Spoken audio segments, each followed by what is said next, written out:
Good evening, everybody. Welcome to Friday night stream. We've got our usual panel that we normally have, and we've also got a special guest, which is Scott and Sarah from Paranormal Mystery. Let me get that right, because I went to say history in the paranormal again. They are a new upcoming team from Scotland, so I would much appreciate if you go and show them some support on the channel. If you want to, Scott, do you want to post the link to your channel in the chat so people can go to it, because you ain't got the option now to jump directly from chat unless it's an actual link. They are a proper paranormal team. They're not paranormal entertainment. They do their research really, really well. They did a brilliant video the other night on the Winchester Mystery House, which I thought was absolutely fantastic. So any support you can go and show them, guys, will be greatly appreciated. Right, tonight we're just going to do a little bit of an introduction with paranormal history and ask them a few questions about their perceptions on the paranormal, what they do, what they believe in. Then we'll go on to general topics as the panel picks what they want. And then, as per usual, we'll do an hour after of a general chat. Right, I hope that was okay for your introduction, Scott and Sarah. That was perfect. Okay. Right, I believe you've been doing the paranormal since June, July, is it, on YouTube? Right, how long have you actually been into the paranormal? Myself, I've been into the paranormal for 25 plus years, long time. Sarah's just recently got into it in the past 6 months. 7 months. Right. So I've always been interested in, like ghosts and stuff when I was a teenager, basically. Yeah. And I noticed I can pick up on spirit, etc. Look at photographs, but I don't tag myself as a medium. I never have, I never will. Yeah, I'm the same. I always say I'm as psychic as a cardboard box. Yeah, it happens when it happens. That's the way I look at it, Yeah. I started off, years and years ago. If the landline rang, I could tell you who was phoning. I could tell you, if I was sitting in company, I could tell you what somebody was going to say about 10, 15 minutes, but sometime before they said it. And that carried on for a couple of years. And then I started going to spiritual churches, just to find out, more. That's how I started in the spiritualist church. And I ended up, what really, really got me was, I went to one particular spiritual church one Thursday night, just totally random. I'd never been before. It was a different town from where I stayed. So nobody knew me. I just went myself. I didn't tell anybody I was going. I jumped in the car and went, and it was a medium was on, maybe in her late 50s, and she came right to me and says, "You've got a daughter called Donna, and she's in the spirit world, and she's been sitting on your knees since she came in." I lost a wee girl 28 years ago called Donna. Yeah. And she told me things about my dad, my gran. She says, you've got a gift, and you need to pursue that gift. You've been studying, and you keep finding books on it. Everything this lady said was totally spot on. But it's when she told me about my daughter, and so it was after that I started to study it more, and so I really, get into it. Would you say it was the fact that you were having these psychic events that got you into the paranormal, or was there another sort of, event or incident that initially got your interest in the paranormal? Well, as I say, with being able to tell who was on the phone, silly things like that, it got me thinking, but I kind of pushed it to the side, for a couple of years. It was a friend of mine says, "Why don't you go to a spiritualist church?" And he recommended, and it was when that woman said, "Your daughter's here on your knee," that was the turning point for me. And I had already been reading books, and I did keep finding books. It was just all the little things that she told me. There was no way in it, and I think that's the turning point was that made me really, look into it and believe in it, and that's what started me off basically. And I've been in love with it ever since. Cool. Sarah, what got you into it? Just basically Scott wouldn't shut up about the paranormal. That's all about. People in the paranormal do tend to be a little bit obsessed with it. shall we say. Because it was constantly rattling on, I just thought, right, okay, I'm going to look into this myself and just find it all very interesting, and that's how our team formed, basically. Yeah. So, did you have any paranormal experiences before you got with Scott, or was it just Scott's interest that triggered it? I think it was just Scott's interest. So, were you a believer before then, or were you just skeptical, or? I was kind of 50-50. Right. So you were more like I would say like a skeptical believer type thing. Yeah. Yeah. So obviously you do investigations around the Scotland area. What would you say is your favourite location? Greyfriars. I knew you were going to say that. Got to be. Beyond a doubt. Greyfriars. Every time I ask that question, it'll always be Greyfriars. To me, it's the ultimate location for an investigation. Right. Do you concentrate solely on ghosts, or have you got any belief? Some of the things you could be communicating with might possibly be other things. Well, we do concentrate on spirit, but we are quite aware that there might be other things about that we might pick up on. Yeah. They might attach themselves. We're aware of basically everything, but I would say our main focus is try to just gather some evidence, as to other people. Okay. I'll bring Andy in here because Andy is the one team on here that actually doesn't do any ghost hunting at all. He basically comes at it from an elemental side of things. So I'll get Andy to explain to you exactly what he does and what he believes in, and then I'll get your opinion on what he said. So take it away, Andy.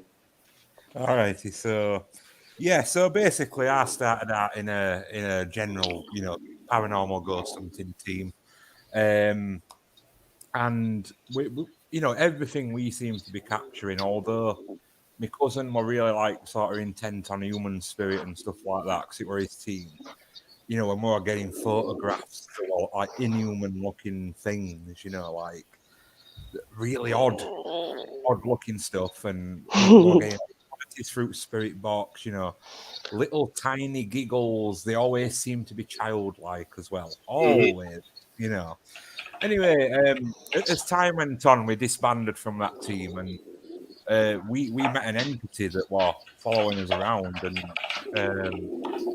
started putting us on to this elemental thing. And when I looked into it, I was like, what? Like gnomes, fairies, stuff like that. No, I'm not doing that kind of thing. But as we started going down rabbit hole, as I call it, then it become more prevalent that's what they were speaking to. That's photos, they come really forward. That's all we get on spirit boxes now. We've even tell them that we're not a ghost. They've told us that for a spirit box. We're not a ghost with this. So that's our angle. I've just got to follow what I'm being told and just see what happens. And kind of we get a little bit of a bad rep in paranormal. We're a bit shunned away because people automatically think of Disney, but this fae and nature spirits and elementals has been around way longer than people think. It's not Disney. It's old. It's ancient. Well, as me and Brett had lots of chats about it. Yeah. Old pagan beliefs were all this sort of stuff, and it's really good. It's but we've been told via these things that there is no human spirit. It is all reincarnation. So when I'm dealing with teams and we're doing collabs, it's really odd, and I like to see what's coming forward, see if people are getting human spirit, if it's all elemental when they're around us, and it's just an interesting thing to look into. Seeing how it all comes out, yeah. Well, what do you think about that, Scott and Sarah? As I say, we're concentrating ghosts, up until now. We've only been up and running about 4 or 5 months so far, but I just say about elementals. I mean, I agree with Andy totally, and we plan to, doing this for quite a long time. And I'm going to look into, I'll be totally honest, I don't know very much about the subject. It's never something that I've really looked at because we're just not long started. But as time goes on, yeah, I feel you need to open yourself up to all different possibilities. You know, instead of just concentrating on ghosts itself, you need to have that frame of mind that there is, you know, like elementals and, you know, whatever, can, you know, get in touch with you. The reincarnation, I solidly believe in reincarnation, you know, we do come back, whatever shape or form it might be, but, you know, I don't believe we're just here once. You know, we could be here. I don't think there's any limit to how many times you can be here. You know, it's just a cycle that goes over and over and over again. It's a funny thing. I've always felt drawn to Edinburgh and Greyfriars in particular. Even before Sarah and I were together, I've always had this draw, and I've spoken to a few people on the subject, and I spoke to a medium, quite a reliable medium. I was talking to them, and this medium says that's because, you know, you'd lived before, and you lived in Edinburgh, and you were a soldier called Jeffrey, I think you said, and you're actually buried in Greyfriars.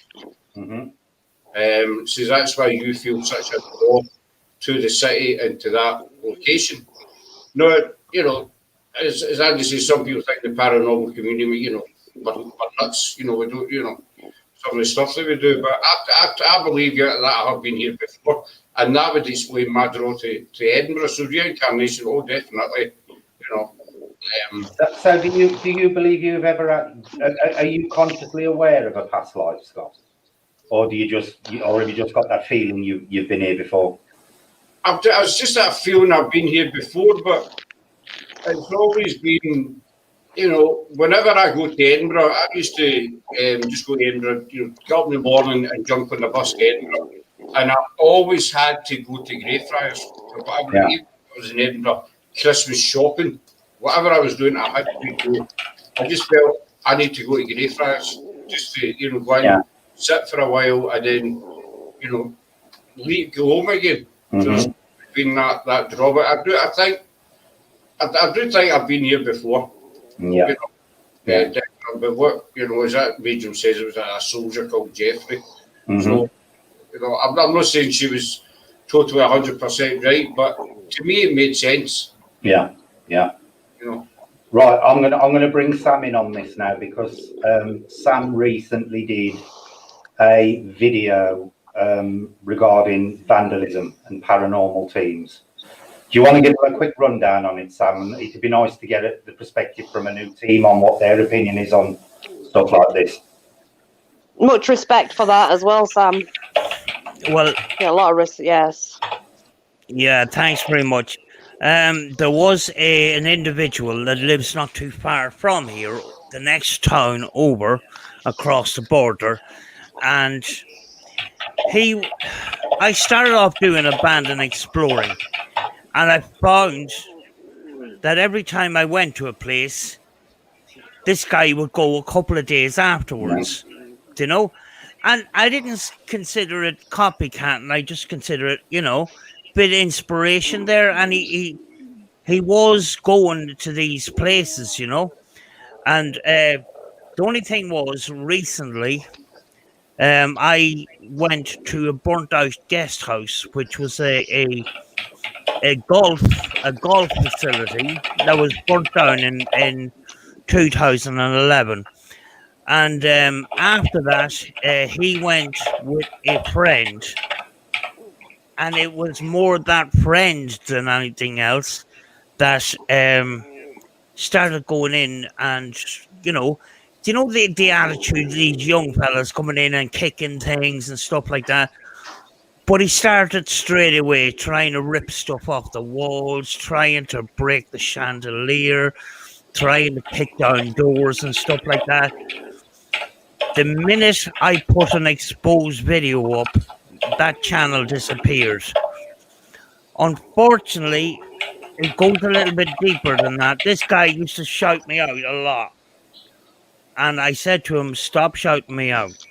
And there's no way. He begged and begged and begged for the last year to collab with me. And I knew by the way he was putting it across that he was just looking for subscribers, because When I just hit the 1,000 mark, he was going, "Oh, Life Afterlife has just gone 1,000 subscribers.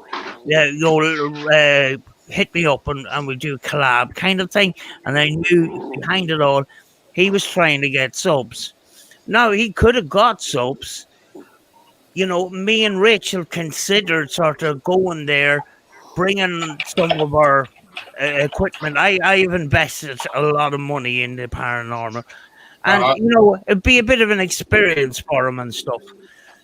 The thing was, when this incident happened, I started doing a little bit of digging, and I can't mention here what I actually found. It's Chris Hansen kind of stuff. It's awful. And for him to associate his channel with mine, I had to speak out about it, Mm-hmm. So the attitude, it's somebody in my comments says, well, the place is vandalized already. But that doesn't give anybody else the right to break stuff. It's like saying, "Oh, we'll rob this house because it was robbed before by somebody else." Mm-hmm. It doesn't. But 99.9% of the feedback on that video was very, very positive. People have that attitude.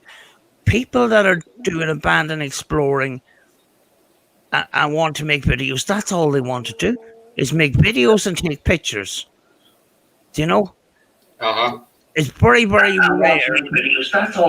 Oh, sorry about that. It's very, very rare to find a house that's untouched or a building that's untouched. And, I've only got in the last, I'm uploading since 2017. And there's only 2 houses that I ever seen that were relatively untouched. Undamaged somewhere. Right, I'm going to ask Sarah this because Scott's been doing most of the talking up until this point. As a new team, you're not really experienced in doing loads and loads of paranormal investigations. Would you ever go to a place if it was signed as private property or, possibly go where you shouldn't? Not without permission. Scott? So you need to get the landowner or the person who owns the property. You need to get their permission. So, there's no ifs and buts. There's no excuses. If you don't have permission, then don't go. Mm-hmm. Because you're breaking the law. You can create all sorts of trouble.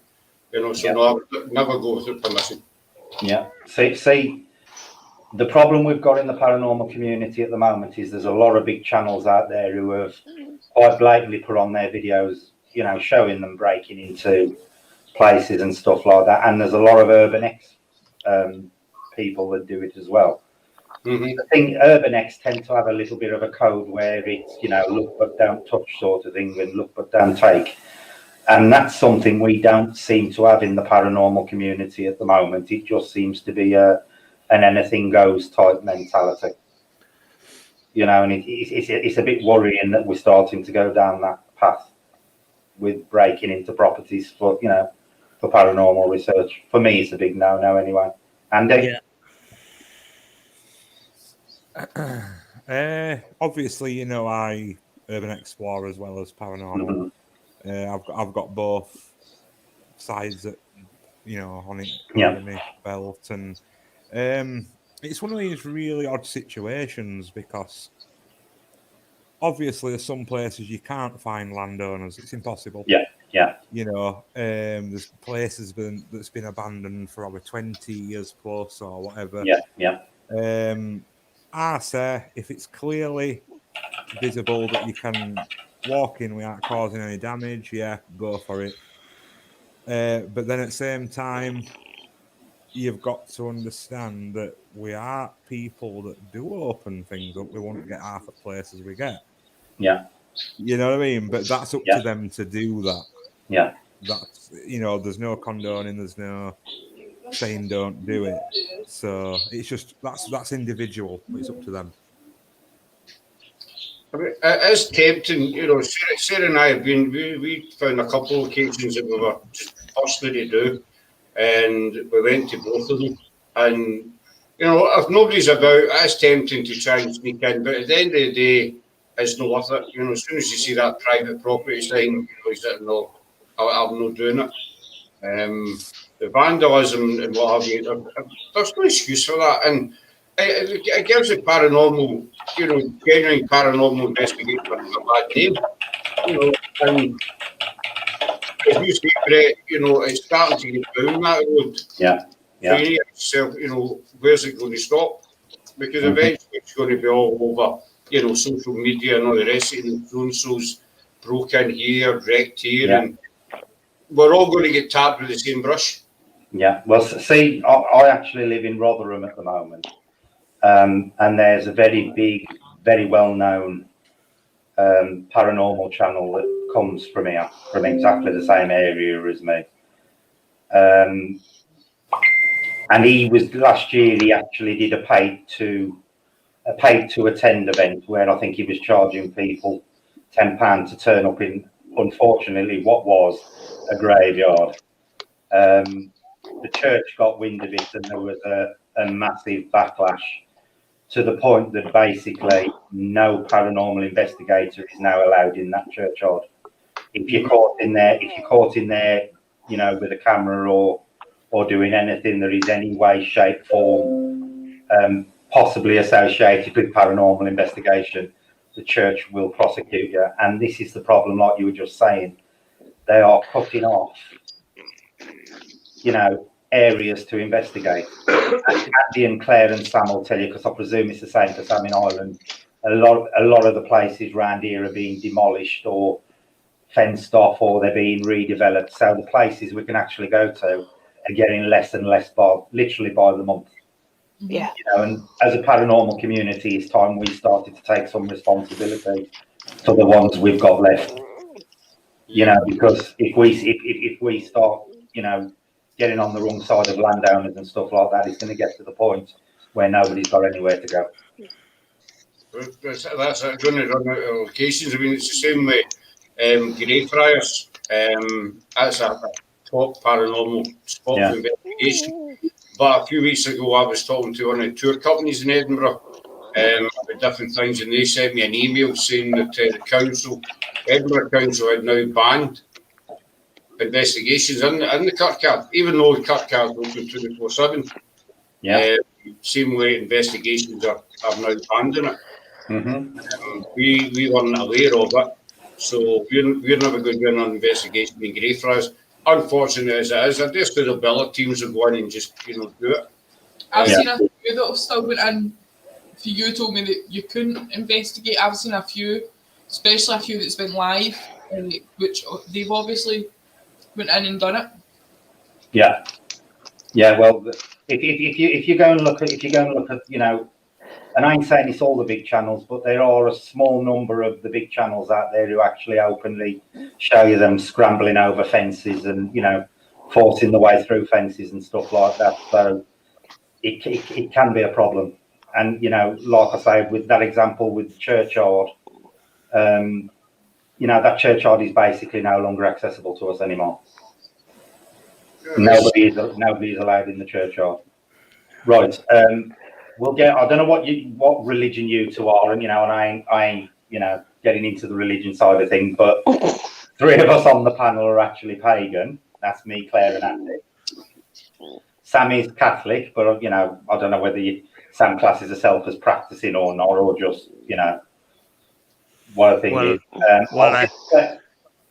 I have faith. You know, I don't go to Catholic church anymore, but I still have faith in God, kind of thing. Yeah.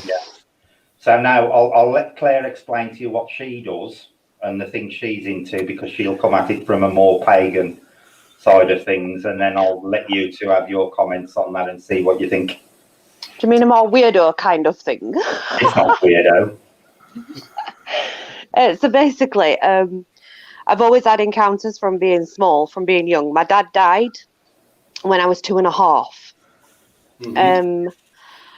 So my first type of encounters were with spirit because it was with a man sat on the end of my bed.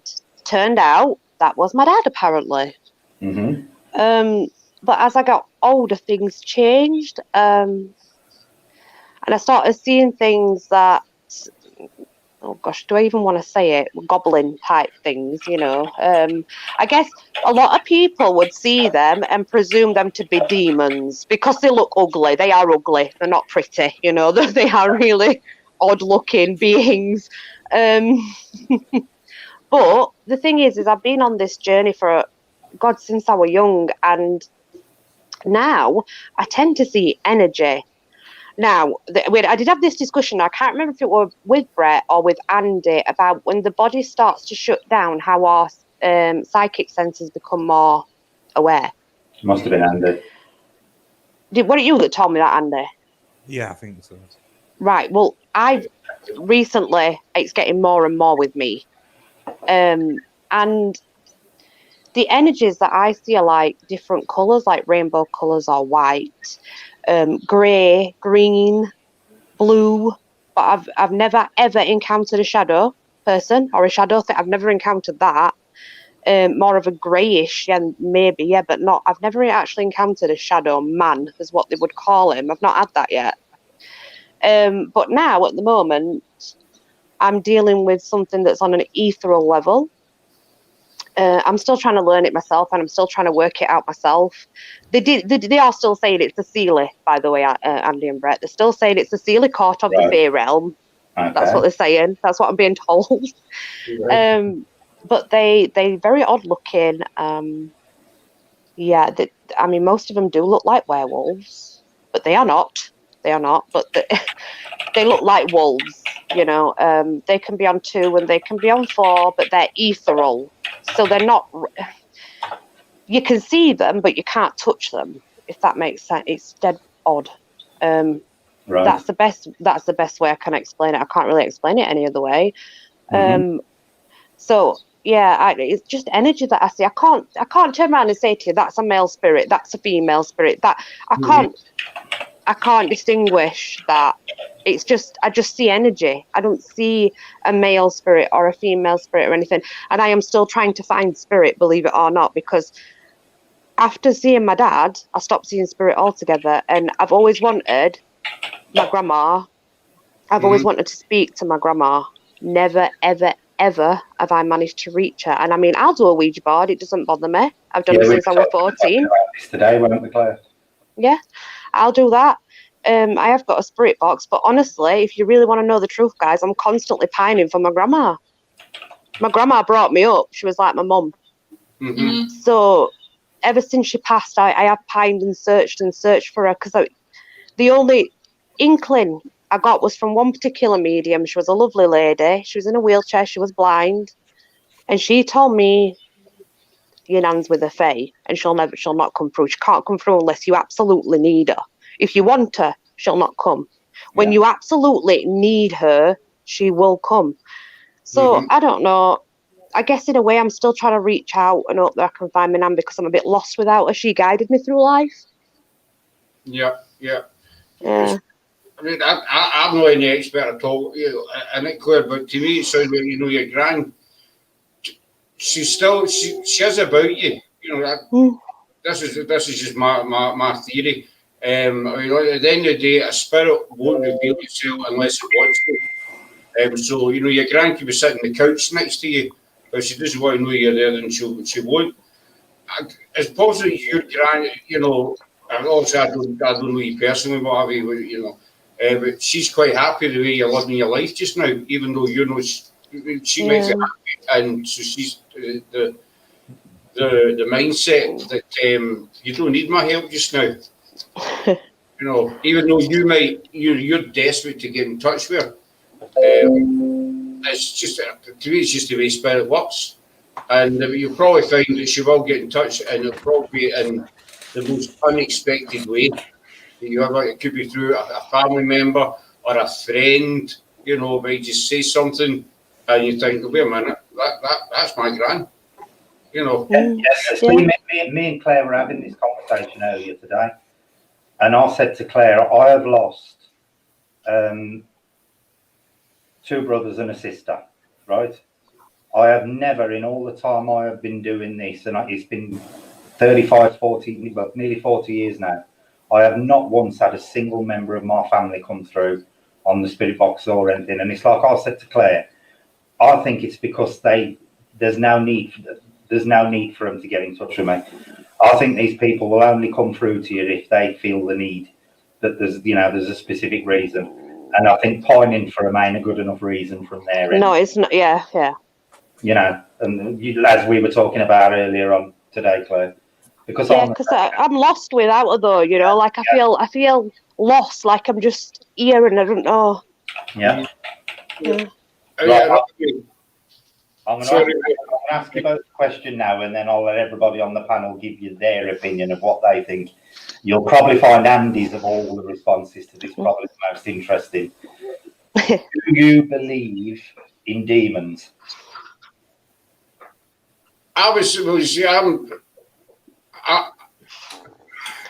Thank you, but I think so, because I mean, I'm not highly religious, but I believe that there is something, whether it be everybody's got a different name for it, God, Allah, whatever the name might be. So I believe that there is something, that are all kind of powerful spirit. Let's just call him God, for the sake of it. So I'm in the mindset that if you believe in the good, it's the yin and yang, you need to believe in the negative. Yeah. Yeah. And obviously the angels are God's helpers. And so demons are, the negative helpers. So I do believe in demons. What they're like, I don't know. I mean, you see all these horror films, and that many. I mean, I do believe that there is demons in some form, but not to mix them up with negative spirit. A lot of people make that mistake. Negative spirit, and then you get demonic spirit. So I would believe it. I believe there is. Yeah. Sarah? Pretty much the same, eh? See, now me, I don't believe in demons and angels in the Christian sense. I believe there's positive and there's negative out there. I do believe that. But I think a lot of the times these people think they're getting negative demons is that they're experiencing something of a negative nature, and these things tend to know the sort of things that you believe in, and they will actually imitate and claim that they're what you expect them to be. I'm going to leave Andy's response till last because I think Andy's your most interested. Sam? Faith-wise, I believe in demons and angels, but when I'm in the paranormal field, the faith, I'm like two people. I've got my faith side and I've got my paranormal side. And the more I go into the paranormal, the more skeptic I become. And it's not because I don't believe, but I don't believe that things happen the way a lot of people claim. So you're talking about scientific proof or solid proof. You got all these ghost stories. I told you before, a lot of these ghost stories, social media a long time ago was the local pub. And when somebody came running in from the countryside and started shouting, "I seen a grey lady walking across the field," 9 times out of 10, they're talking to a group of people that are completely and utterly cabbaged. And God knows the ale could have been stronger way back then. I don't know. But we don't have these crazy stories now. We're basing the paranormal of a lot of these stories. Some of the stories that are linked to locations that I've been to are completely, utterly off the wall. And they're going down to basements and says, is John here? Oh, I heard you're banished by the devil and all the rest of it. And I'm going, fucking hell.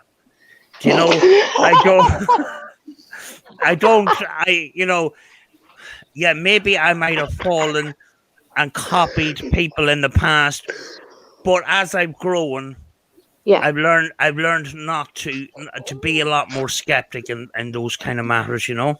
Yeah. Claire? I'm a lot like you, Brett, but I'll elaborate a little bit. I do also believe that we can create it via the energy around us. So Yeah, I believe if we that. want to be negative and create a negative being, we can do that. If we want to be positive and create, we can do that as well. But then again, I do play with energy in magic, so I suppose that's why that's there, you know. Yeah. Right, now I'm going to let Andy tell you his point of view, Scott and Sarah, and this one might actually surprise you. Take it away, Andy. Take it away, Andy. Right, so, yeah. So, obviously, there's some, like Brett said, there's some pagans here. So, if you go back in history, you've got the fact that history, when Christianity moved in, they destroyed pagans. You know, they obliterated them, they moved them out, they built churches on pagan worship sites. Now, pagans worship the fae, so to worship the fae, they needed something bad. Then created the demons, yeah? But they also took good aspects of them and turned them into angels as well. Angels. E.g., the wings, the light beings, you know, all comes part and parcel. Now, as Claire said earlier, there's two courts. That's funny. That's what my nan used to say, Andy. My nan used to say that. Yeah, I never listened to her. But she used to say that. like you were saying, Claire, there's two courts to fair that's sealy and unsealy. There's some that don't like human interactivity. Yeah. They will give you smells of sulfur. They will terrify. They will project bigger, stronger, nastier. Then you've got the sealy, which do like dealing with humans, you know. So Anton LaVey, you know, Black Pope in Church of Satan, even admits that the demon itself, the devil, is Pan. You know, it's the he did.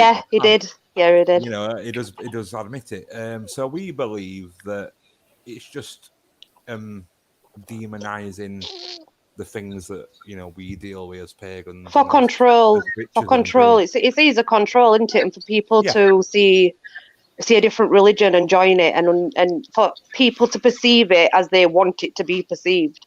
Yeah. Right. I want to expand on. Go on, carry on, Andy. Essentially, what Claire said is also right as well, because the fae is nothing more mere than energy taking form. Yeah. So if I meet a fairy, you know, Joe Blogg's going to investigate after me could meet that demon he's looking for, but it's the one and the same thing. Yep. Well, there it is. Right, I'm gonna ask a question, and then I'm gonna go around the panel and see what everybody says. It's expanding on something Claire said. Now, a couple of times I've noticed, and I know a few others on the panel have. Sometimes, if you're on a spirit box, or you know you're doing something of a paranormal nature, and you either talk about something a lot, or you know you've got it in your head, you'll suddenly find that what you've mentioned or you're talking about comes through on the spirit box. Do you believe that we can actually manipulate the energy unconsciously, and a lot of things that people are getting could actually be self-manufactured and manifesting it into the physical world? So I'll start with Sarah. I'm going to say because there's been a few times that we've been out, or when we were doing the one in here, and we've been talking about a specific person coming through or whatever, and then all of a sudden you would hear a wee girl coming through. Yeah, that's what we were talking about 5 minutes ago. Yeah. So, and I would say. Scott? I mean, the mind, especially the mind, is a very, very powerful thing. You know, I don't think we realise just how powerful it is. And I think if you've got into, you know, you've got a certain thing into a name or a situation into your head that much, you can project it. Yeah. And whatever you hear comes through in the spirit box, you know. Yeah. Say, for example, a little girl, you know, like, well, that's that little girl. So yeah, I do, because the mind is a very, very powerful thing. And I think it's how we find out how powerful it is. Yeah, see, it's something I've had happen quite a lot. And the other really interesting thing I had happen once, which was recently when we went on an investigation with Andy and his partner Becky, I actually heard my own voice come through the spirit box, and it definitely sounded like me. You know, so I find that really interesting. Andy? Yes, I do. I do believe it can be done. And you know what kind of things I'm into with sort of energy alchemy. You know, that you can pull energies from different people, blend them together, create beings, create entities, you know, via thought processes and stuff. Yeah. Hey, Andy. Yes? I've got all my alchemy papers from when I did my alchemy course, if you're interested. Oh, yeah, definitely. Cool. Yeah. Yeah, cool. Yeah, so I definitely believe that we have got the power to influence via third parties that will help the box or whatever replies are coming through a box, you know. But it's identifying external entities to maybe possibility of us, you know, manipulating as well. That's hard to do. Yeah. So you've just got to play a game and just hope for best, really. You know. Claire? Well, I've got to say, only because the other night when Brett were on your channel, Paranormal Hauntings History or History Hauntings, I forget which way around it is. There we go. You were mentioning Elizabeth and Alice Demdike, the witches. And there was a spirit box done that very night after that. And believe it or not, it came through with Elizabeth and Alice on the spirit box. Now, that was really odd because I just watch you guys. So, yeah, I do believe it can be done. I'm like, huh? You know? And then there was the Bret Hart incident as well. Yeah. Well, I kept getting Brett, and then I got Hart a few seconds after. And I'm thinking it's talking about Bret Hart, the wrestler, me, because I like wrestling. I watch WWE with my boys. So I'm thinking Bret Hart, the wrestler. But actually, do you know what? A couple of days after, Bret had an heart attack. Yeah, that. So I thought that was very odd. That very odd. Sam? Well, I'm surprised you remembered the question, Sam. Yeah. Do you know, when I started ITC, I done it for a good year when I was 16 because my science teacher, you know, we were doing experiments in the lab behind the headmaster's back because we were in a Catholic school. And it's way different than now. You know, way back then it was a single frequency, it was static, it was recordings through tape and stuff like that. But with the scan method, you know, I didn't think it was going to work. I didn't, you know, I watch Ghost Adventures and stuff. But I have done a lot of spirit boxes since, you know. God, I must have done a couple of hundred now at this stage. And I have all kinds of different boxes. And I found, you know, on investigations and in the beginning, where you got the story of the location and you started calling out John or Mary that used to live in the house and that. And I found that if you mention those names enough, they will come up. Yeah. So now I sometimes get the story, but once I hear the story, that's it. The investigation's completely separate. No names, no story. Oh, were you killed on the stairs? I heard you were killed in the bathroom. None of that stuff. Yeah. Because at times something intelligent is answering us back. Do you know, if you take, for example, a certain guy from Rotherham, he went into the woods looking for a Slender Man. which was a bit silly because it's a work of fiction. Yeah. But Slender Man can actually be traced back to an competition. he had the origins of it can be traced back. He had Really? He had one of these, and he had his son, and he said the word, and the way he put it across is Slender Man here. Can I speak to Slender Man? Yeah. And I knew that he was trying to experiment, and actually, Slender Man did come up on the Spirit box. But is he real? No. Slender Man's not real, but if you mention, Just explain to Claire about Slender Man. Slender Man was actually the result of a competition where they were looking for a new animated character to do a scary cartoon over. Oh, I see. He can actually be traced, and he was actually created 3 months after Zozo the Demon was. Oh, yeah, right, okay. In 3 months of each other. I get you now. Carry on. I went into a little. I should have kept it up, but I went in for a little while on an investigation and a couple of more investigations. I would say, can you say Scooby Doo? Mm-hmm. Please say Scooby Doo. Yeah. And I believe if I kept it up, I would have eventually got it.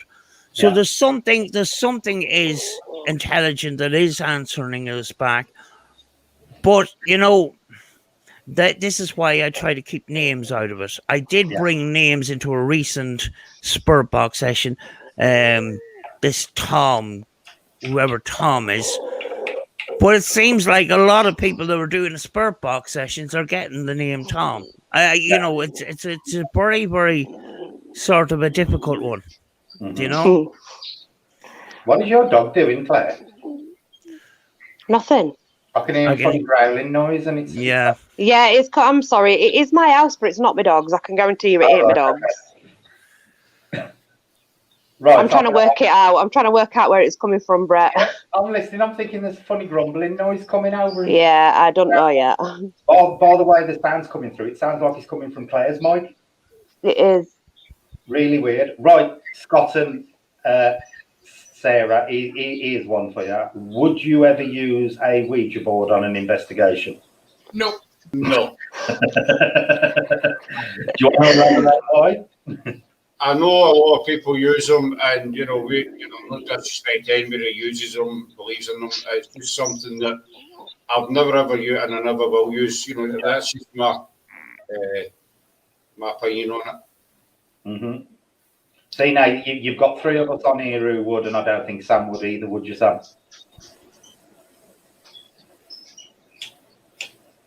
You're muted, Sam. You're muted. You're muted. You're doing the team I sometimes work with use a Ouija board, use scrying and automatic writing and stuff like that.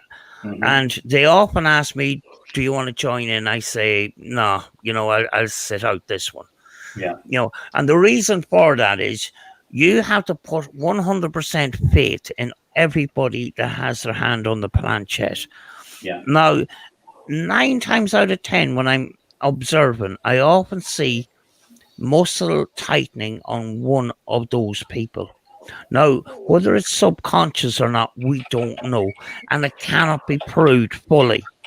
Yeah. And I said to them, the only way that I will use one of those is if I'm blindfolded and I'm on my own. That cuts out any other influences. Mm-hmm. So if it comes out with spelling something and I'm fully blindfolded, there's something, Yeah. But then again, on camera they could say, well, you must be able to see under the blindfolders, whatever. But that would be the only way I would try and prove it to myself, is if I'm blindfolded. See, one of the ways I'd like to try it, Sam, but I wouldn't be able to, and I do use the Ouija board, I've got no problem with it, is I would like to create a Ouija board with symbols rather than letters, and then basically randomize those symbols to the letters, and then sit and watch a group use that board and see if what they're getting on that glass, with the planchette is actually translating into English sentences and stuff. Right. Brilliant idea. Terry's just asked a really interesting question, and I'm going to put it to everybody on the panel.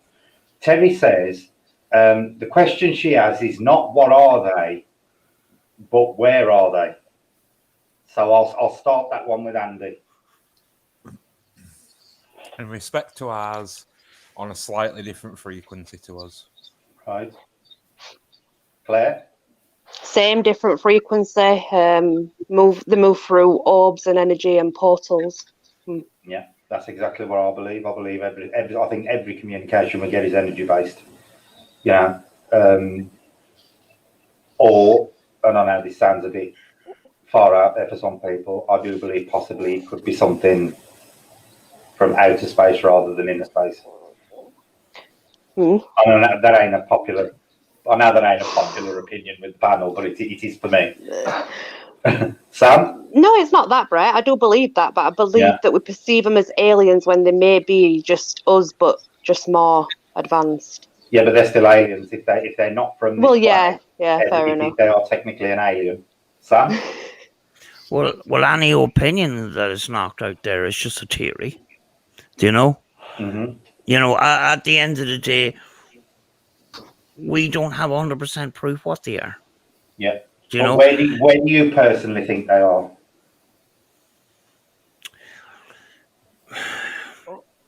In my mind, possibly the energy of deceased humans. Right. You know, the energy has to go somewhere. You know, then again, I do have some questions around that as well. You know, for example, people see full apparitions. How can there be full apparitions when they have left the human body? They don't have that shape anymore. There's a lot of we could ask questions for hours and hours. Yeah. So and no answers. This is what makes me think that energy, Sam, because energy is capable of taking any form. And I think, you know, if it's energy based, this will explain a lot of our things appear as shadow men or, you know, as figures that just semi-transparent or whatever. Okay, Sarah, where do you think they're from? It's quite a good question, this one. It's never been asked before. It's a good question. I think they kind of, I don't know, from somewhere parallel to here, but it's not here. Yeah. So are you more into the alternate dimension theory?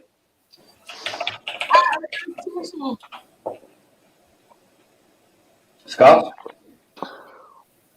I would say they're all around us, but on a different frequency, and that's why we can't pick them up. You know, same idea as a dog whistle. Mm-hmm. I know it might sound daft, but you know, it's the same. No. Yeah. Yeah.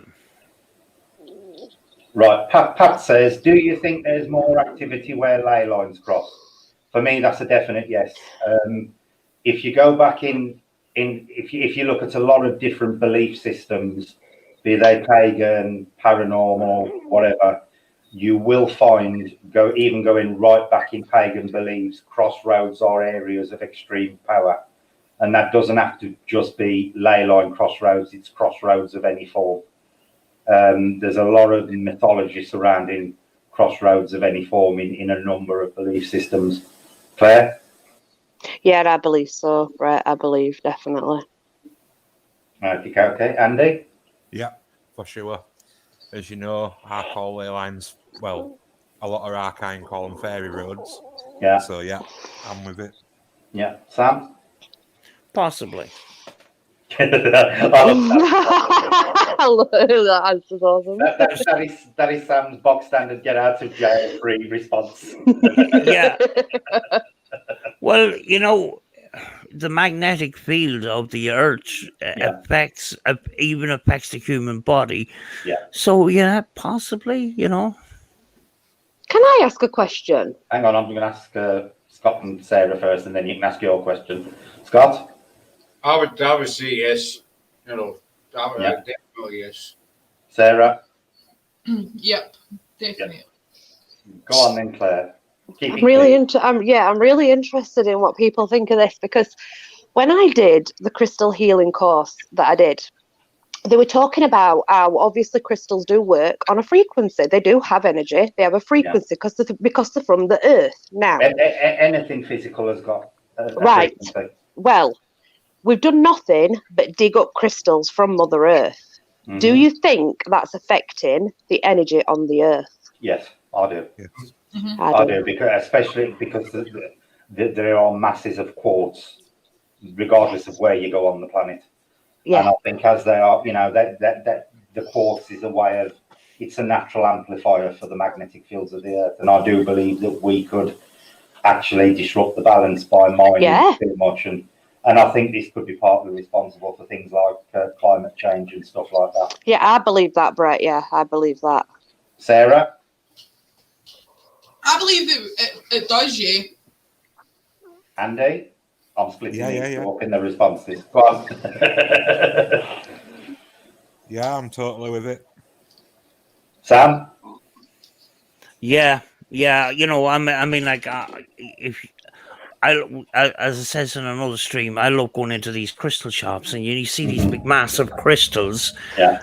You stick your hand in it. Some people can feel it and some people can't. But I can feel it, and it's like pins and needles and stuff. And I don't know how this energy is produced. And that energy must have something to do with the function of the earth. Do you know? Yeah. See, the thing is, quartz crystal is, I think the term is piezoelectrical, which basically means when it's put under pressure, it generates its own electrical fields. Yeah. So with them digging up the earth and stuff, they're altering the pressures on the crystal and stuff. So even if they're not actually mining the crystal itself, they could be affecting the amount of electrical energy that the quartz is generating. Scott? Yep. Sorry, I was reading the comment. Scott's the first one. We have this on every single thing, Scott. It's a bet on who's going to zone out first. Usually me. It's usually Sam. We normally get it. What was the question again? I'm actually speaking. I was surprised because you usually don't talk very much. I believe if you digging crystals out the earth, it's like anything, it's going to be a silly comparison, but if you take enough pieces out of a pie, it's going to topple over eventually. Yeah. And it's the same idea with the earth. If you take enough chunks, like crystals, etc., then it is going to affect it in some kind of form. Okay. Right, I'm going to ask this one because I always love Sam's response on this, and I'll ask Sarah first. Do you believe in cryptids like Bigfoot, and do you believe they are possibly here in the UK? Sam's dog. Sam's dog. I think that possibly there could be. I don't have any experience whatsoever in relation to that subject, but I would say possibly yes. To both questions? Yes. Andy? Right. Can we have question again quickly?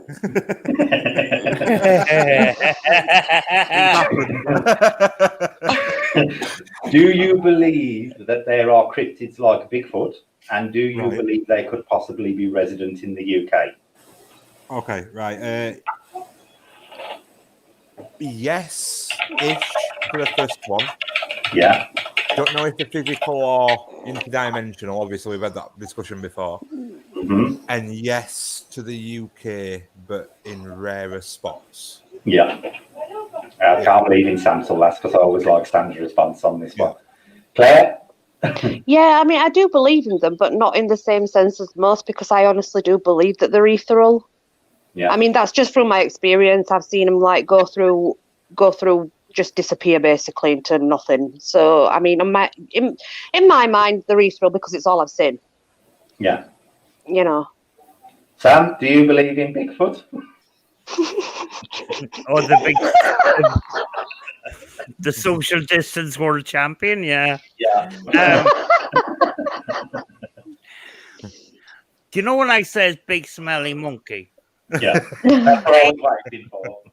the thing that doesn't hold ground with that is, you know, there is a lot. There's animals being discovered all the time. Yeah. But to have an animal that big and that rare is very, very difficult because, do you know, the sheer size of it? There hasn't been a place where they think Bigfoot lives or whatever. And, you know, it's a very, very difficult one to answer. I mean, like, there has been a couple of cases in Ireland as well. You know, and Ireland isn't a massive country, so the forests wouldn't be, you know, like, you know, vast hundreds of miles or whatever. So, you know, the chances of a Bigfoot hiding in Ireland, it's very, very slim. So it's very, very difficult. I don't know. Is it to do with the elemental side? I don't know. I just don't know. But my smelly monkey theory really doesn't hold up.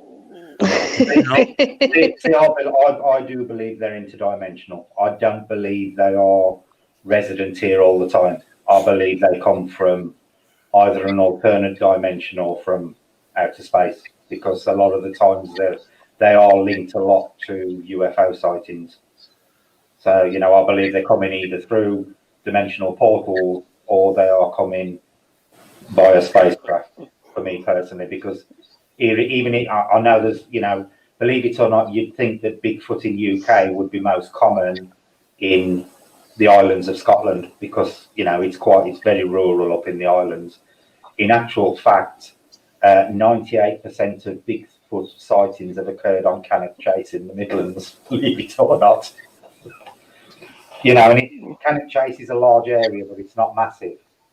So, you know, there is no way that, and it's very well walked, and, you know, it's a beauty spot. There are people who trump over every area of Cannock Chase, and you only get these sightings. So for me, I personally don't believe they are there all the time. I think they're either coming from another dimension or they're coming from outer space, but I do believe they're energy based. Has there ever been a Smallfoot sighting, like a baby? Actually, Sam, there are reports where Bigfoot has been reported with Little Bigfoot, you know, where they've had infant ones. So I suppose you would call them Little Bigfoots rather than Little Bigfoot. That's the right name. Right, here's an interesting one for you all. I believe that we are all connected via what they call like a universal conscience. And I believe that a lot, you know, this could explain a lot of things that we get with things like popping up on the spirit box when we've thought about them and stuff like that. And I think it's one of the reasons that it happens. Do you believe first in this universal conscience? And if so, do you believe that could explain some of the paranormal phenomenon? Claire? Yes, that's why covens tend to use a lot of energy, because then we're all connected. Okay. That's simple for me. And you can say no if you don't believe. Oh, yeah, you can. Scott? I'll be honest with you and say I've got no idea. Right. And I can't comment on something I don't know about. So. Yeah, that's perfectly fine. Andy? Yes. See, I love Andy's short and to the point answers. Yes. Yep. Sam? I think yes, because, you know, I've experienced myself, you know, a sudden anxiety and somebody that's close to me. And I feel like, you know, I need to ring them. Are you okay? And they go, no, I'm not okay. Yeah. I sort of knew that, but how did I know that? So, you know, is there a connection with us all? I don't know, you know, but those kind of things, a lot of us experience it, but we can't explain it, you know? Yeah. I'll give Sarah plenty enough time to think of a response. Sarah? I don't know. Sarah's just siding with Scott now, them ganging up these terms. I don't want to comment on something that I don't know much about. Yeah. That's fair enough comment. Yeah. Yeah. That's fair enough comment. Here's a funny one for everybody. Let's have a bit of a funny one. David Icke claims that the royal family are a bunch of shape-shifting lizards and a part of like the Illuminati thing. What is everybody's opinion on that one? Personally, I think it's bullshit. Can I have a first on this one? I'm going to start with you, Andy. Oh, nice one. Right, so it's not just black and white shape-shifting lizards. If you go into it in great detail... Yeah, I'm on about the royal family and cover that. Yeah, but I'm on about the elite itself because he believes it's in presidency, it's in every single high-ranking government, royal family. Yeah. Even because it's the pyramid system, so that he believes that these entities are actually interdimensional. And the inbreeding of the bloodline brings these entities in, which allow them then to take form inside us and display as the lizard. Yeah. So, e.g., the extraterrestrial lizards that people think about, there could be them. Right. So that's if you really go down deep into that's his interesting. theories, that's what he believes that they are. See, I do believe that there's reptilian somethings out there, but the version that David Icke puts forward, I don't actually subscribe to. Claire? I need to be really honest and said that I do not know enough about that to even suggest whether I know it's real or not, because I don't. I have seen things that would look some sort of reptilian, but then again, in that realm, they're not exactly pretty, are they? So, I can't comment on something I don't know enough about. I would probably need to research it, but I've never, ever gone into the Illuminati. I've never researched it, never looked at it. I just kind of stayed away. I kind of stayed away from it, yeah. Okay. Sarah? Again, I don't know much about it, so... I don't know. Okay. Scott's going to say the same. Well, I'm going to say I don't know enough about it, but just you mentioned David Icke, theory, then I wouldn't say it holds a lot of water. Yeah, I agree with you on that one, Scott. 30 years, the world was meant to end at a certain end. It was on the news and chat shows and everything about it, and we're still here. So I wouldn't say no. I'd say no. The royal family. Yeah. Sam? Do you know when it comes to lizard people, every time you see a photograph, right, it's all little squares. Yeah. People need to stop. People need to buy better cameras,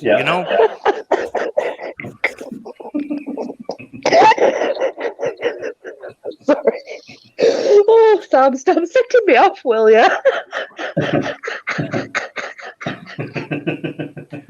So, a pixelated photograph and they say, look at the square eyes. That's because... that's because the image is distorted, like.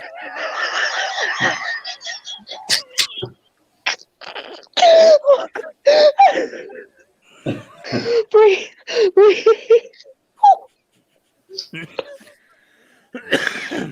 It's a bit warm. I don't know whether you'll really have much of an opinion on this.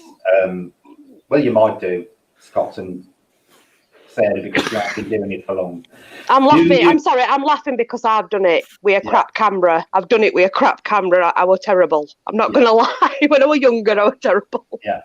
Do you believe that people are, too quick to be subject to pareidolia nowadays and give a paranormal excuse for what they're seeing, rather than looking for the actual normal explanations beforehand? And I'll start with Sarah.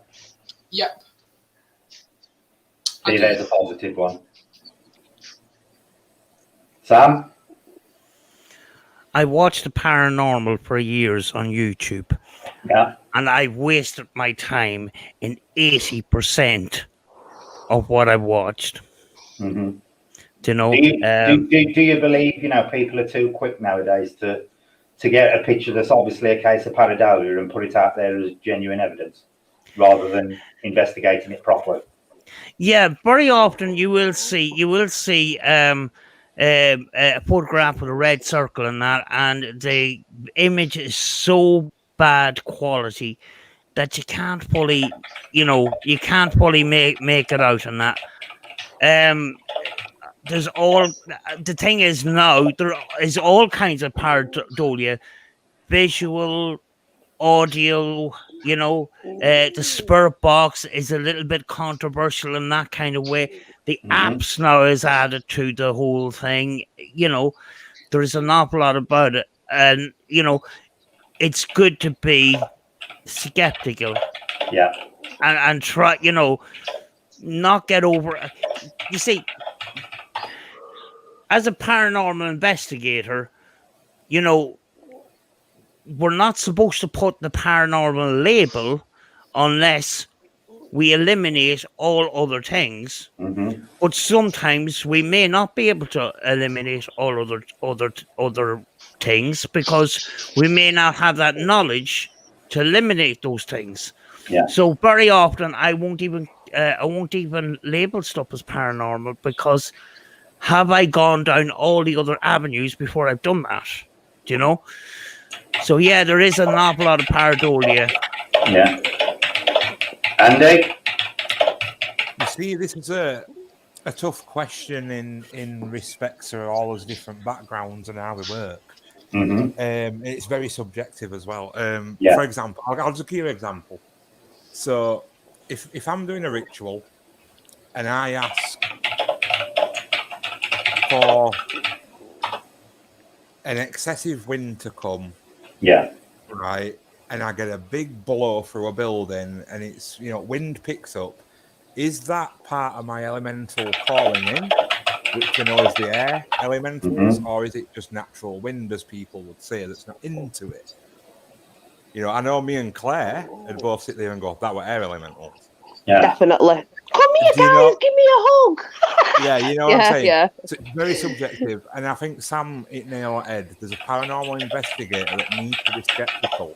Yeah. But then from our standpoint, it's a fine line becoming skeptical, because becoming skeptical is showing disbelief that things we're dealing with, and that's when they drop activity with you. So it's a very egg-shelly thing to tread. It is. Yeah. Yeah. So that's my sort of outlook on it. Yeah. And I get that. Yeah, I get that. Yeah. Claire? Well, I have to say, because I still bloody do it now. But the thing is, it's like what people perceive as pareidolia. Sometimes I think they're elementals. So it's like Andy says, it's that fine line, isn't it? Mm-hmm. I'm still learning, though. I'm still young. I'm still learning. Don't pick on me. to be honest with you, like I've mentioned on the channel before, there was a study done by a university recently where they came to the conclusion that people who believe in the paranormal are also more susceptible to experiencing pareidolia. But it don't matter how many years you do this as an hobby, there are still going to be times when you get caught out by it. I do it a lot. Definitely. It's something it's part of everybody's psyche. But then again, Brett, I do find that pareidolia is very interesting anyway, because I'm really interested in human mind. Yeah. So, I do see it a lot. Apparently, you can use pareidolia as a tool to unlock your imagination, which allows you to that's what I did. Yeah, that's what I do. Exactly. Yeah. Exactly. How long have we been going now? I've been going an hour and a half already. Is there any questions any of the panel want to ask before we go on to a more general chat?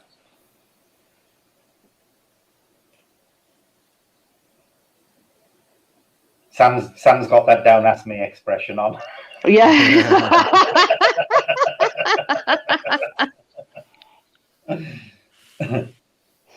Dear me. Andy Kay's just put something really interesting there. If you think about it, the individual will make sense of something according to their experiences in life. What one sees isn't always what another sees. Yeah, I believe that. That's bang on, Andy. That is bang I believe that. That actually makes sense for Andy as well, for once. you know. Saying or praise Andy, hello Andy. He's totally right, you know. Not everybody sees the same thing. Yeah. It's the perfect example of that is the spirit box. You could put a spirit box with 10 people in a room, get it to play a word, and ask the 10 people, and you can guarantee probably 10, unless it's really clear, all 10 people will give you an entirely different viewpoint on what they actually heard come through that. Like that naked man picture that I saw today. Yeah, I actually sent Claire and Sam a picture today. There is actually a naked man, a woman sitting across her husband's lap, and it actually looks like the bloke sitting there naked with his willy out, but it's actually it's not.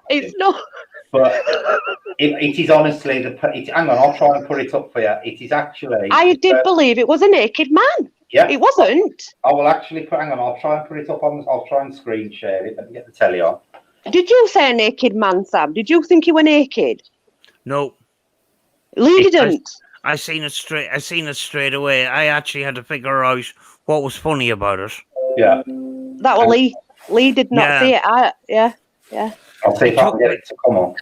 It actually took me. It took a minute for the penny to drop there. Yeah. Because I actually seen the leg of the woman going across the man. That I seen the true picture of it first. You know. Yeah. Lee did. Yeah. I just saw a naked man. I'm like, ooh. Right. I'm going to put this picture up, and this is a perfect example of pareidolia. How people instantly see something that ain't there.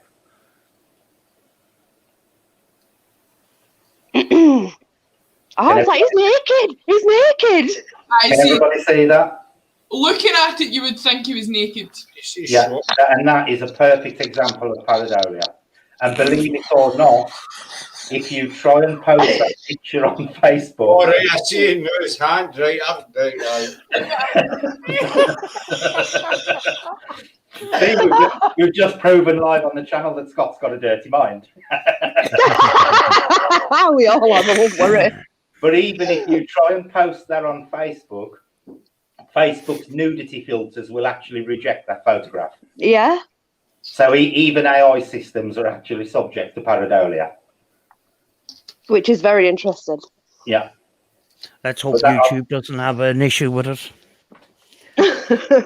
Yeah, you cannot post that picture on YouTube because on Facebook, because if you try and put it on Facebook, it says this violates our nudity policy. Yep.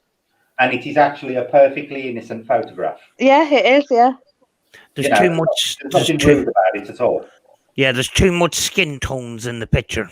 Yeah, it is. But that is a perfect example how at first glance, how pareidolia can instantly grab people. I was like, it's a naked man. Oh my God. Yeah. And the vast majority of people, that is what they actually see. Believe it or not, that is the first thing they see. Can I just say to Andy that picture he's got was meant to be a secret? that was an unfortunate incident that happened one night in here. That aired live on YouTube. What happened, Claire? I noticed you put the comment to you, Claire. What happened, Claire, was Claire and I were together. And we're on the line. We sit in secret rooms because of the interference. So it was one night I was in the room and I'd been wearing shorts all week. Normal shorts, you know. Yeah.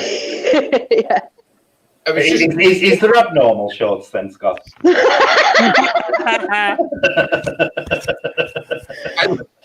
was really warm. I was in the comfort of my own bedroom, so I took my shorts. I had my boxers on. But then something happened. I think my camera cut out or something. No, I kicked you off the stream. Sarah kicked me out the stream, as she usually does. Mm-hmm. And for some reason, it just went right out of my head, and I walked in to the living room. Without thinking about it, I had just my boxers on. You know, and I was on that camera, so you see me walking through that door with my boxers. And it was only after I realised the camera was there that I lifted up, I could and walked back out. So that's what Andy's talking. Thanks very much for that, buddy. You know. Has anybody else on the panel had anything embarrassing like that happen? Don't ask me, please. Come on, Claire. What was No. it? Come on. Oh, done. All sorts. You know me, I'm right dipsy. I am the dipsiest person, I swear, that there is. I mean, I've accidentally had boobs on show, bums. I'm just so dipsy. I really, really am. There you go, everybody. You need to start watching more of Claire's live. No.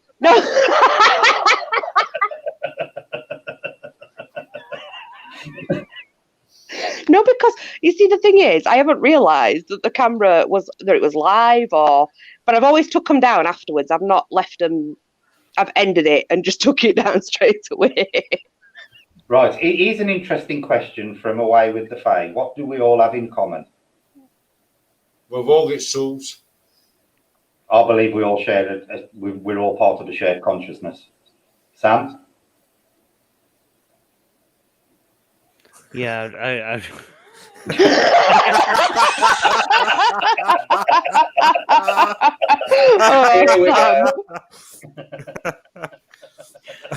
yeah, just what Brett said.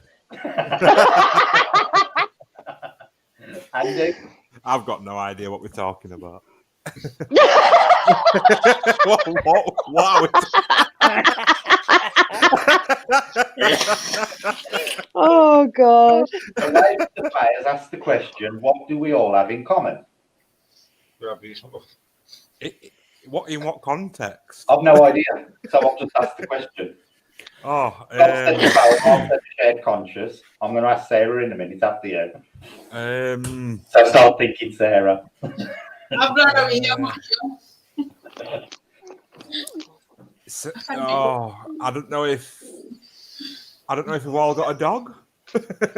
Have we all got a pet dog? I know three on us on panel have. Yeah. Yes, I do. Yeah. There you go then. Claire? We've got cats. I believe I believe that we're actually all connected, but I also believe that we're connected to the earth as well. Yeah. Sarah?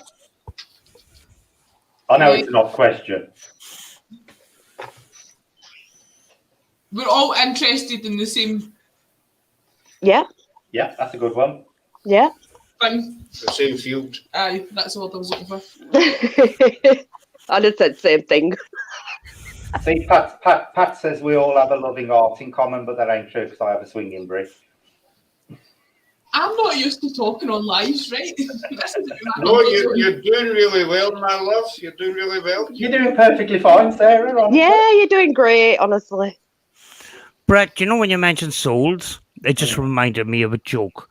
It was sometime last year. There was a large fire in a department store in Belfast, and somebody wrote up on Facebook, you know, really sad day would see a building like that go up in flames. My heart goes out to the souls in the shoe aisle.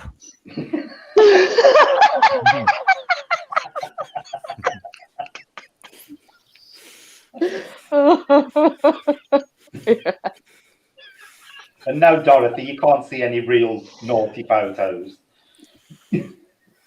I'll send you some, Dorothy. There you go. I'll send you some, Dorothy. Email you some. Me and Claire I'll will send you some. together, Oh, I'll Dorothy. send you loads. Yeah. There you go. You see, there you go. Do you all believe we've got a soul in some form or another? Well, yeah, in a way. But it's energy, isn't it? But that's why they shock us. That's why they shock us back to life, because the energy's left the body. So they're trying to use electromagnetic energy to bring it back into the body. Mm-hmm. If you think about it, the human body is just tissue, water, meat and water, whatever it is. But what gives us a personality? What gives us, the will to breathe, to keep going, to learn, to remember? What makes us a good person? Honestly, I have no idea what gives me mine, because I'm surprised that I'm still alive sometimes, honestly, because I am so dipsy, it's unreal. So, for those people who believe they are talking to deceased people, so Andy can't really answer this one, so Andy's going to have to give us his version of it. Do you believe, I know Andy's just going to say no, do you believe that when we communicate with whatever on the spirit box, it is actually a soul? Is that the part of the person we're actually communicating with, do you think? Sarah?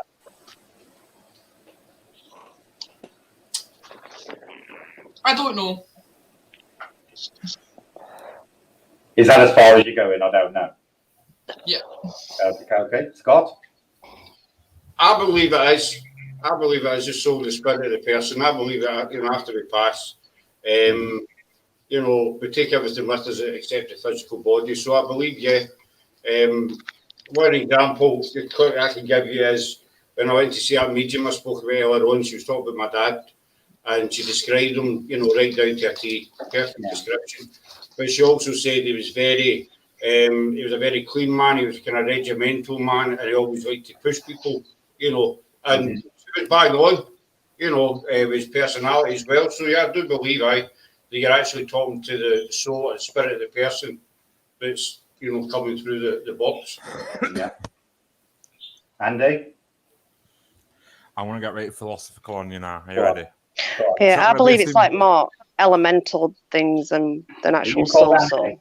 No, I'm just talking to Andy. Sorry, I was talking to Andy. Yeah, I've changed my name. She'll have dreadlock wig on next week. You watch. Oh, yes. Hell yes. Let's go. Right, so. Trying to get this off. Right. Where my stuff led me to, right, is I owe some of you Ghostums a bit of an apology. Right. Because me being really against it. Is this going to be a big reveal? This is going to be a big reveal. We need a drum roll. Are you ready? There you go.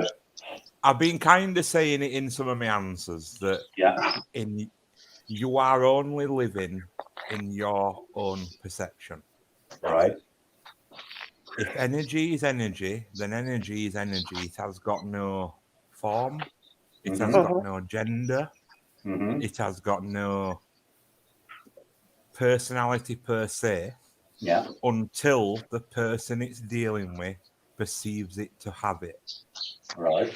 But the memory, which scientists are now going down, that it's an eternal memory system. Right. It can remember. So once it partners up with your energy, it can, for example, we've all heard, hopefully, Akashic records. Yeah. Yeah, that everything is documented. Then it can take form of an energy that it once was, because all energy is part of everything. Yeah. And become a singular form. I don't think it's as black and white as my soul leaves this body and then roams freely as I once was now, because this is a physical mass. Yeah. But it can take form of many, ultimate different things, because it's got to take form by a perception. Yeah, you're going really deep here, Andy. Real deep. I know. I like it. Yeah, that was a good answer. Right, Sam? Yeah, there you go. That was great, Andy. I like that answer. Sam? Yeah, I mean, like, we don't 100% know what we're communicating with, but, I'm so glad you remembered the question, Sam, because I forgot what the exact question was. I've got the gist of it. I'll try my best.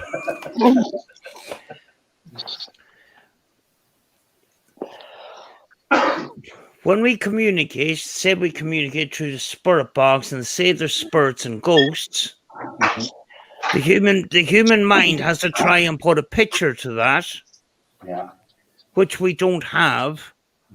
But my imagination, and imagination is telling me that I'm possibly talking to the energy released from a human body after they died, and within that energy is the tools to communicate. Right. That's another good answer. Yeah, that's a good answer, yeah. But it's a theory.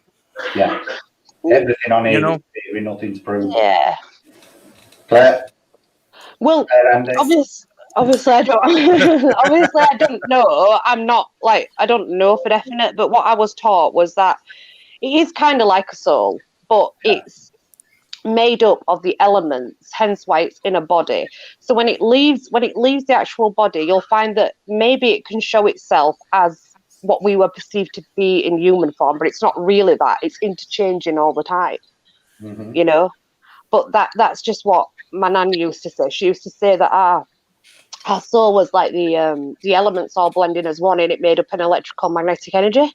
Mm-hmm. So it is a soul, but just in a different context. But that, like I said, I don't know. That's just what I was taught. But I like the other theories. They're cool. Yeah. Right. Paranormal Chapel's just asked a question, and this is going to be fun because I've got to try and pronounce it right. Does the panel believe that we here on Earth now can access the Ashkaic records? For me personally, I've only heard vague references to them, so I can't say one way or the other because I know very little about them anyway.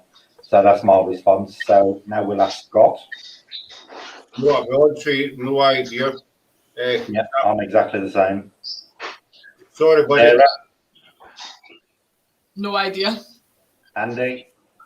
What question again? Sorry, I was reading some comments. Does the panel believe that we here on Earth now can access the Ashkaic records? Ashik. Is that how it's pronounced? Akashic. Well, Yeah, it's spelled it Ashkaic, so... I don't know how it's pronounced. I just make it up.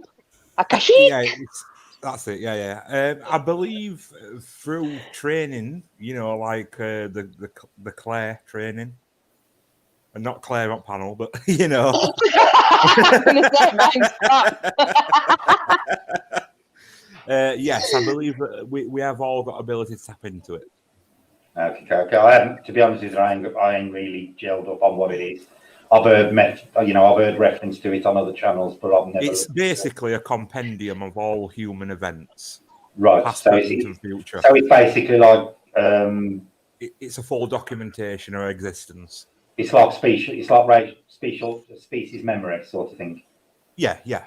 Okay. So I do believe that could possibly happen. Claire? I believe it's possible. Yeah, I wouldn't know for definite, but I mean, I'm sure it is.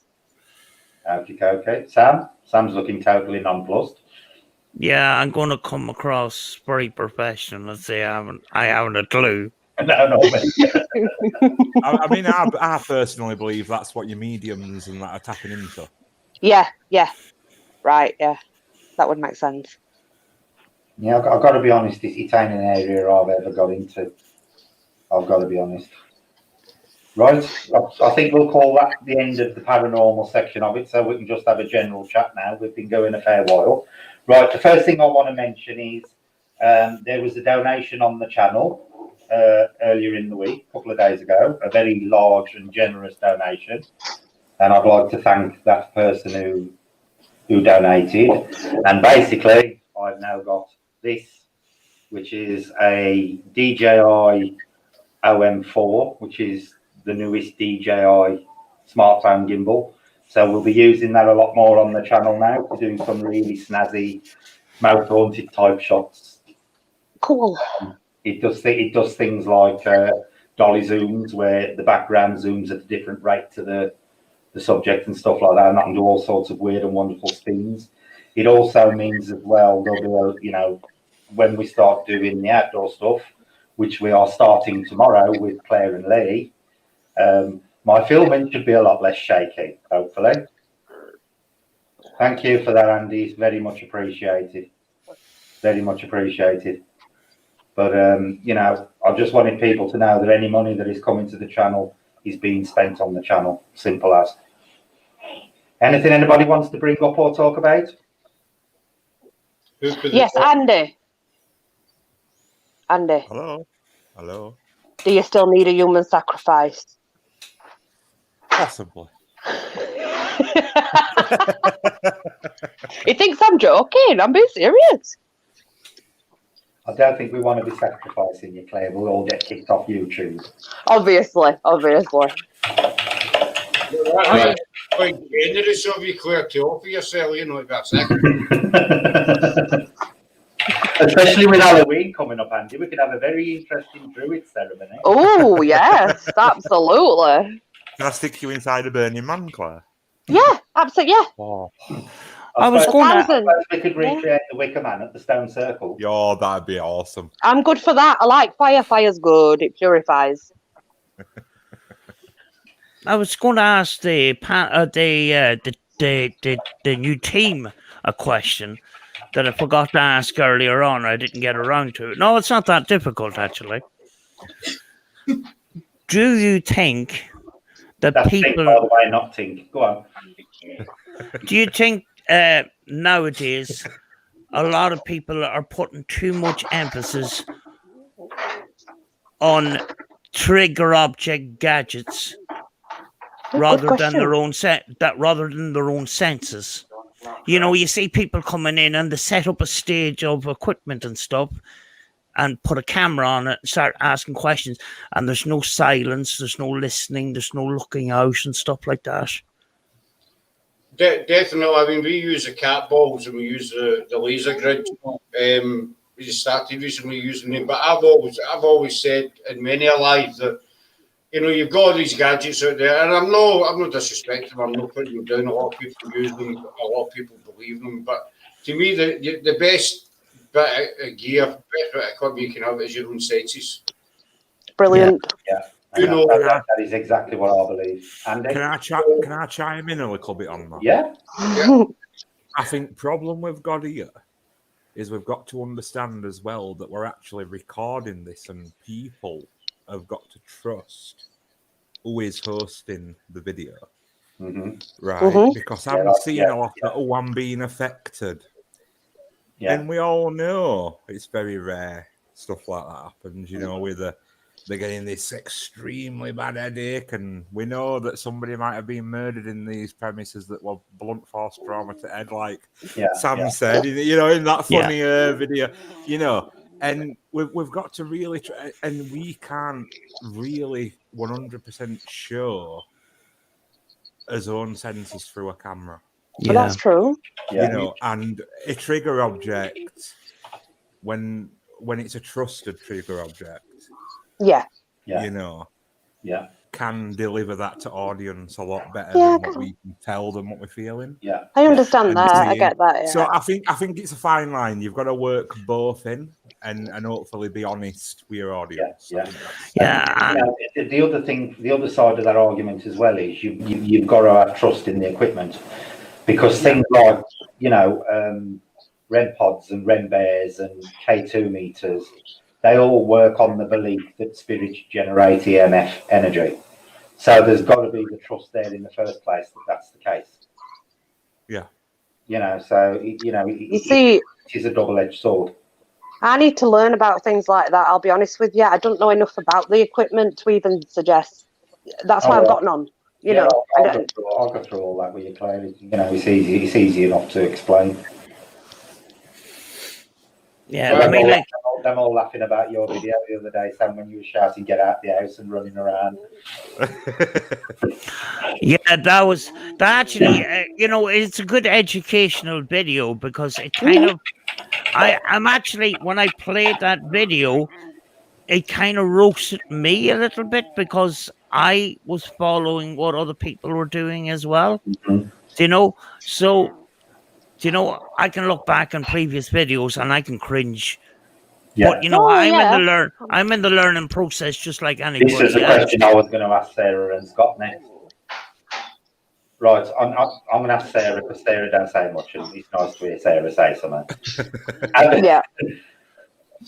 Have you found? I know you've only been doing it, you know, a short time, but in that time, have you noticed that there's things you did right at the beginning that now you think, God, I wish I hadn't done that, and you've changed your style already?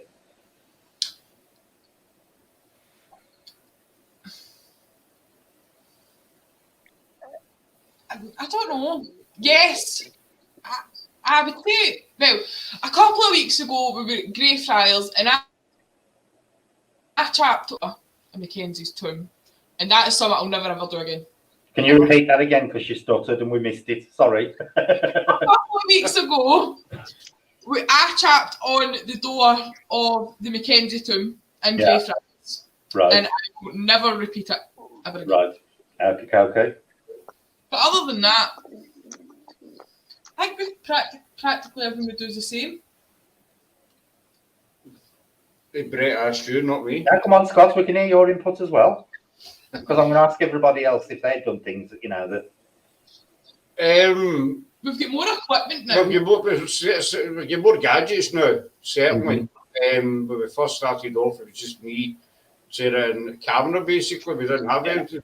We've kind of changed in that respect. And the reason we've got that is because, we've been watching people's lives, we've been talking to people, so you're learning a wee bit as you go along. So gadget-wise, I would say so, yes. And I mean, we've had 2 investigations in here, and when we first started out, I think we tended more to talk more. Yeah. But now we tend to listen more. Yeah. And watch more. That is one of my pet hates with a lot of people. When they use a spirit box, they seem to get the impression they're talking on a telephone or they're talking on the mobile. That's me too. That's me.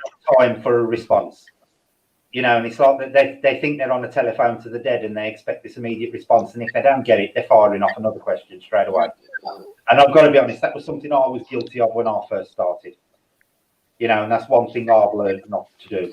But I do think what you've just said is spot on, Scott, because you do have to listen more than talk.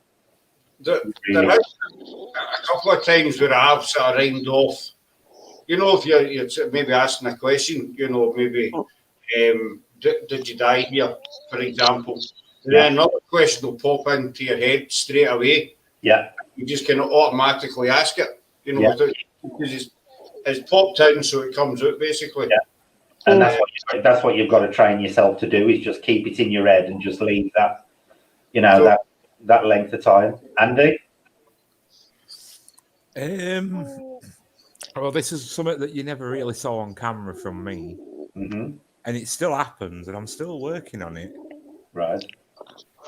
I'm still working on it, trust me. I really am, but I get angry as shit when things go wrong. Misfiring on equipment, or if a battery dies, I'm the angriest person you'll ever see. Are you angry? Oh, yeah. And Shut up. I do throw little fits. Becky can tell you, I've always been one for launching a battery at Summit, or or just like I'm packing up and going, I can't see that. I can't see it. Oh yeah. To be honest with you, I think everybody who's done this has done that at some point. Yeah, because I just like things to run smooth, So I'm still working on my temperament, Yeah. Back in the we went to Edinburgh one time to do these woods in Edinburgh, and we've been trying to do for a few weeks. And, we'd babysit and whatever. There was always something in the way. And so one Saturday, clear calendar, we went, and I was buzzing because we were going to these woods. We got there, and the woods were shut off. Because they found a body earlier on that afternoon in these woods. So the police were everywhere. Yeah. So it's a big no-go. And I thought, the one night that we can make it there, something's happened. So, I get to what you see. I was in the car and I was swearing, and I was. Yeah. How dare they get murdered in the woods? The one day we had a chance to go, and they find it. How could you not have found the body the next day? See, Andy is famous for having a tantrum one day and smashing his spirit box up. What? Oh, yeah. That is Andy's claim to fame. Really? Sam, have you ever done anything that you wished you hadn't? I do something every investigation that I regretted doing, that I wish that I approached it in a different way, except when I only have a spirit box and a camcorder, and I'm going through the woods and I'm doing it just old school listening. I do have a habit of talking a little bit too much. I'm still working on that.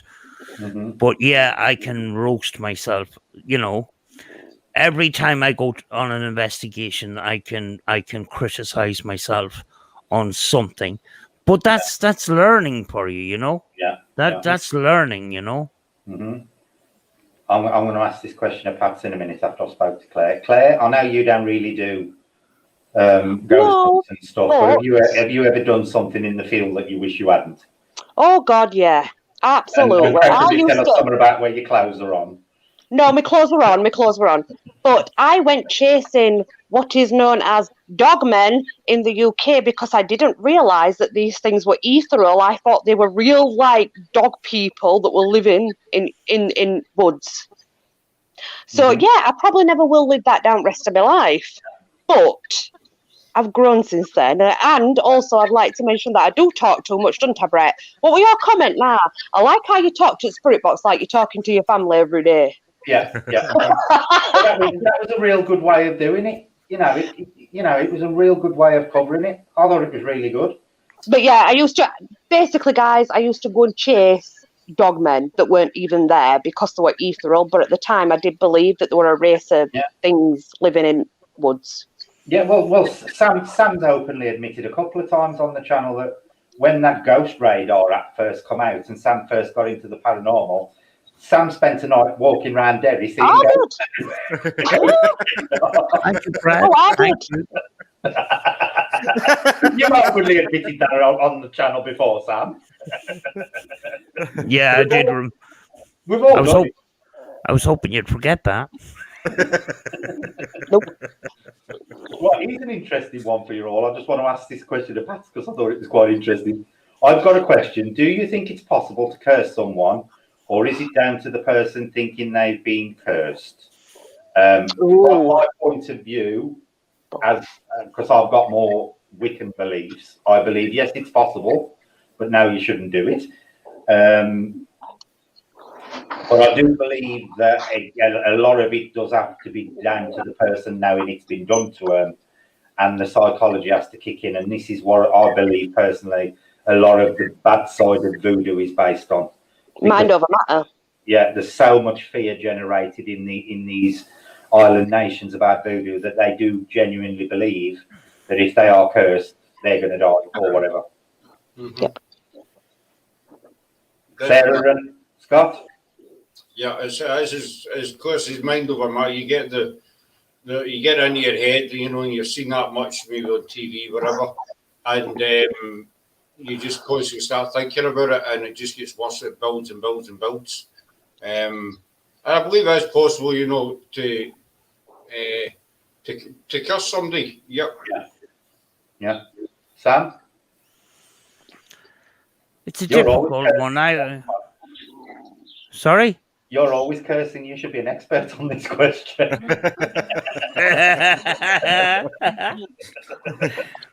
I don't seem to come across it a lot of the time on my own videos and that, but with this voodoo and stuff like that, I don't look into it that much. Mm-hmm. But like Scott says, could it be possibly mind over matter? We don't know. Yeah, and I do believe that's what a lot of the voodoo, what happens in the negative side of voodoo, because voodoo is not a negative religion. Nope. Because of your mainstream media, again, everybody seems to think it's all about curses and zombies, and it's not. It's actually quite a peaceful religion. But yeah, I believe that a lot of it is mind over matter. Andy, I'm leaving Claire for that because this is Claire's field. Yes and yes, both at the same time. Yeah. Okay, that's short and sweet. Claire? Okay, so basically, for someone to do a curse, what people don't realise, because they watch movies and they see this little ritual and then they see this voodoo doll or whatever you want to call it, whether it's voodoo, whether it's curses, it don't matter. To do a curse requires so much energy, not just that, DNA. You've got to have DNA. Blood is essential. Their blood, their blood. So curses can be done, but trust me, it's not that easy. It really is not. They should never be done. I mean, I'm a white witch. I would never, ever, ever do anything like that. Yeah, go on. Shut up, no. Stop it. But I also believe that you can send negative energy. You can create negative energy in thought form. You can send that, which is different to a curse. But I don't believe you should ever dabble with doing curses to someone. It's not fair and it's not right. You know, karma will. See, I also believe that if you're doing that kind of stuff, there's personal consequences. Yes, there is. Karma will come back and bite you in the ass. It will. It really will. And I do believe also when someone hears that they've been cursed, let's say, and they are quite a religious person, it can really upset them because it is mind over matter, and they will truly believe that they are, even though they are not, you know, and that's just how they were brought up. So really, you could cause that person a lot of mental anguich by saying it to them. And I do believe a lot of it is psychological. It is, yeah. You know, and this is why you'll find with a lot of these so-called witches and pagans who claim, you know, that they can do these curses, they always make sure the person knows it's on them. Because exactly, which you wouldn't. You know, when doing a real curse, you're not allowed to let them know. Exactly. I was going to say that I'm not an expert, but if you're going to curse somebody, you wouldn't tell them. I would imagine the last thing you'd do is phone them or text them and say, "Look, I'm going to curse you."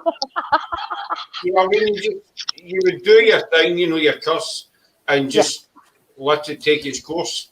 Yeah. And in all fairness, Brett, there's many other ways, isn't there, to stop bad energy, to reflect it, and to do it. You don't have to do a curse to, you know, it doesn't need that. That's severe. That's just like overstepping mark. That to me. Mm-hmm. Yeah, totally agree. You know, Brett. Yeah, go on. Sorry, you know, I was just gonna. Could I answer a question that was in the chat earlier? Yeah, go ahead. It says, Sam, I think you should do the experiment on tape, like the Vatican tapes and stuff like that. Ooh. Actually, this week, I bought 3 different types. I thought I was going to say that. I can't afford reel-to-reel or them wire tapes. What you mentioned, the Vatican tapes. The Vatican possibly has information that we will never get our hands on, but apparently the first EVP was from a priest who was recording some chant music, and he believed the voice of his father came through that wire tape, you know.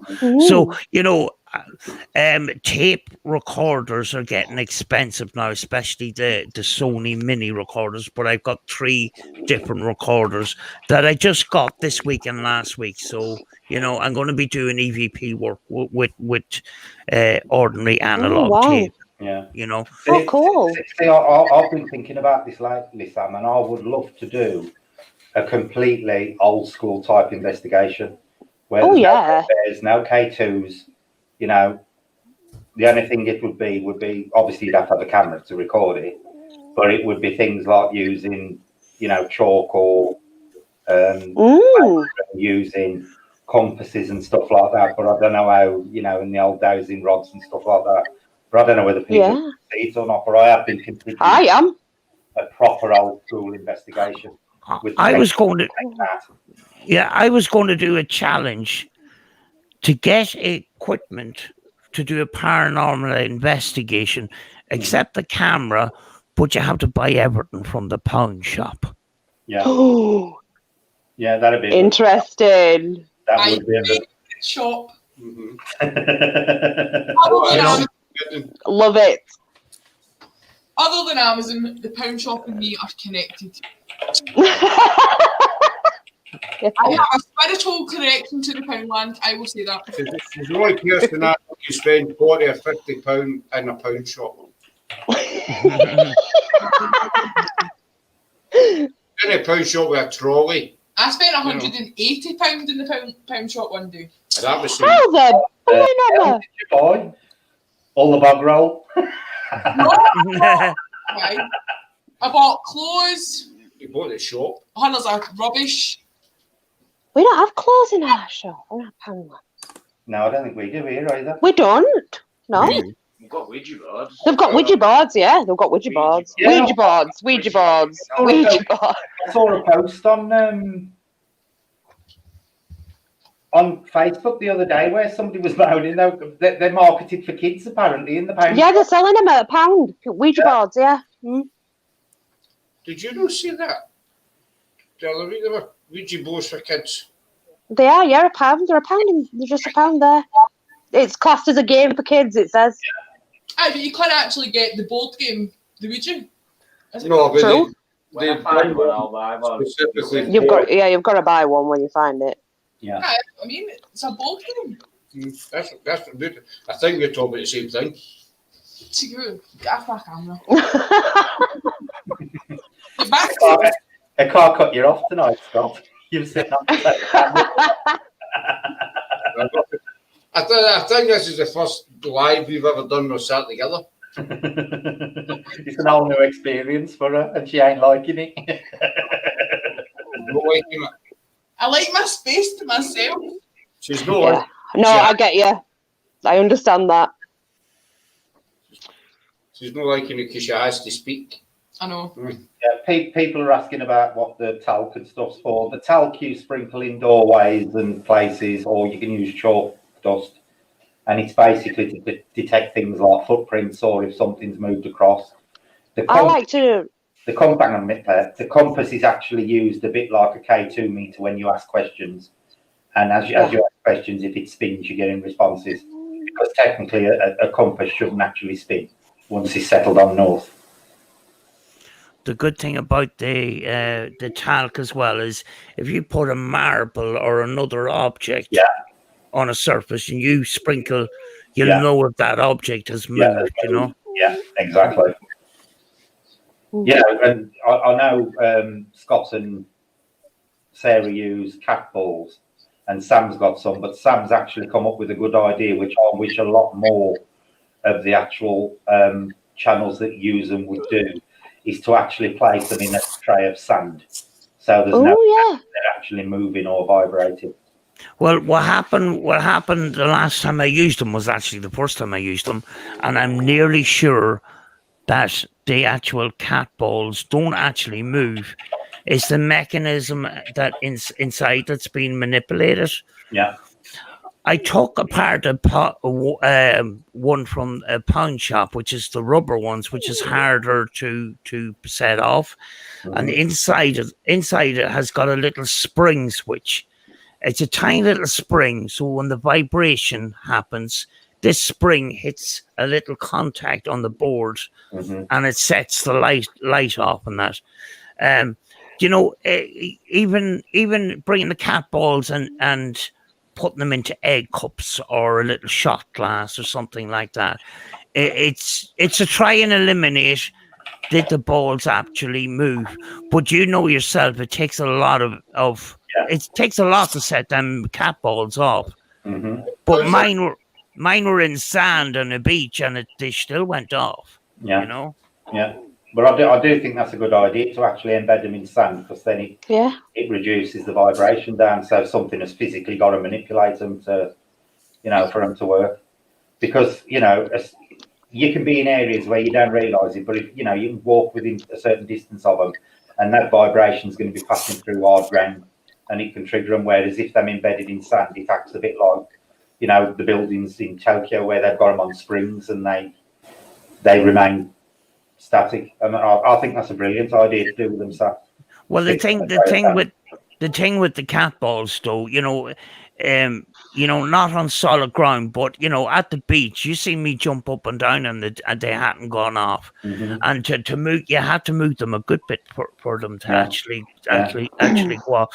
So I don't think when these cat balls go off that there's actual physical movement of the actual ball. Mm-hmm. That if the spirits are actually interacting with the ball, they're interacting with the mechanism inside and triggering it off some way like that, possibly, But it's a good experiment. I even told another team, get one of the balls and encase it in resin and have it in a block and see what happens there, So you'll have your ordinary cat ball and you'll have your cat ball that's encased in resin. And that's really easy to do as well, Sam, because resin's really cheap. Yeah. Well, the first time we used them in here, It's on a channel. It was a second live investigation we done, and I had one out to the front door, and it's a bit of, the carpet ribbed, basically, and I sat the ball down, and as Sam's saying, it does take quite a wee bit to move them. Mm-hmm. And the ball went off. The second time it went off was in the bedroom, but we had the three of them just behind us on Sarah's makeup case we used, and the three of them were sitting. And one kept going off, one went off about 3 times, and the other two just, didn't. So, as you're saying there, Sam, there was some kind of vibration. If they moved, then the three of them would have moved, not just one. If that makes sense. Yeah. Right, here's a quick question for you all then, just off the bat. Barring a camera, we've got to take it all, you have to have a camera. What piece of paranormal equipment can't you do without? And I'll ask Sarah that first. I don't know. What do I use the most? Probably the necrophonic on my phone. Ooh. I am a big hater of apps, and especially the necrophonic.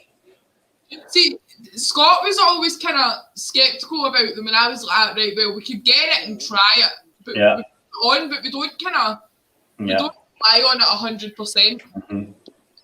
I've got to be honest. I'm quite open about my dislike of apps, and particularly the necrophonic. It's the one app I would never ever use because of the fact of how it works and what it does. Mm-hmm. It is literally riddled with pareidolia. Riddled. But it's each to their own as far as I'm concerned. If you want to use it, you use it. But it's one apps in general I wouldn't use, but that one in particular. For me, mine would be my Tascam DR05, my Tascam recorder. That would be mine. Scott? I would say the laser grid. I like my laser grid as well.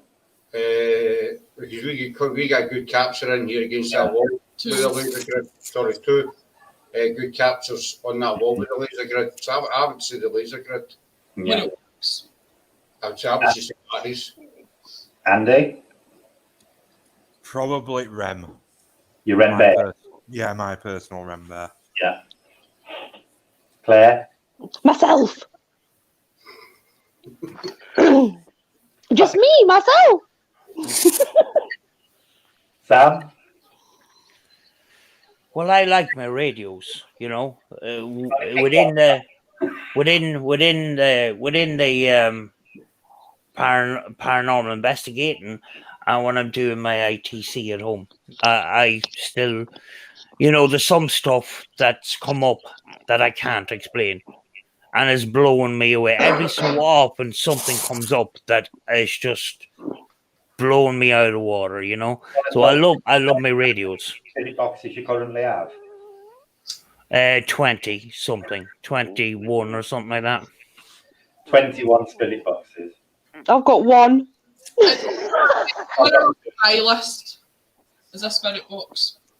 Mm-hmm. See, I love all my equipment. I've got to be honest, but if they said all you can take is a camera and something else, for me it would be the Tascam DR05 because it picks up everything. So you've got your camera for your visual and your Tascam for your audio, and so that's why I go for that. I know it's a bit boring piece of equipment, but that'd be the one I'd have to take with me. We tried the other app, the what's it called? Paratech. Paratech, yeah. And no disrespect to anybody that uses it, but we weren't too impressed with that one. I've got to be honest. I ain't a big fan of the obelisk in general, anyway. No. Just throwing out random words. It just don't suit my style of investigating anyway. What about you, Andy? What's your opinion on the obelisk? Don't like them. No, I don't either. I don't like all that's word banked.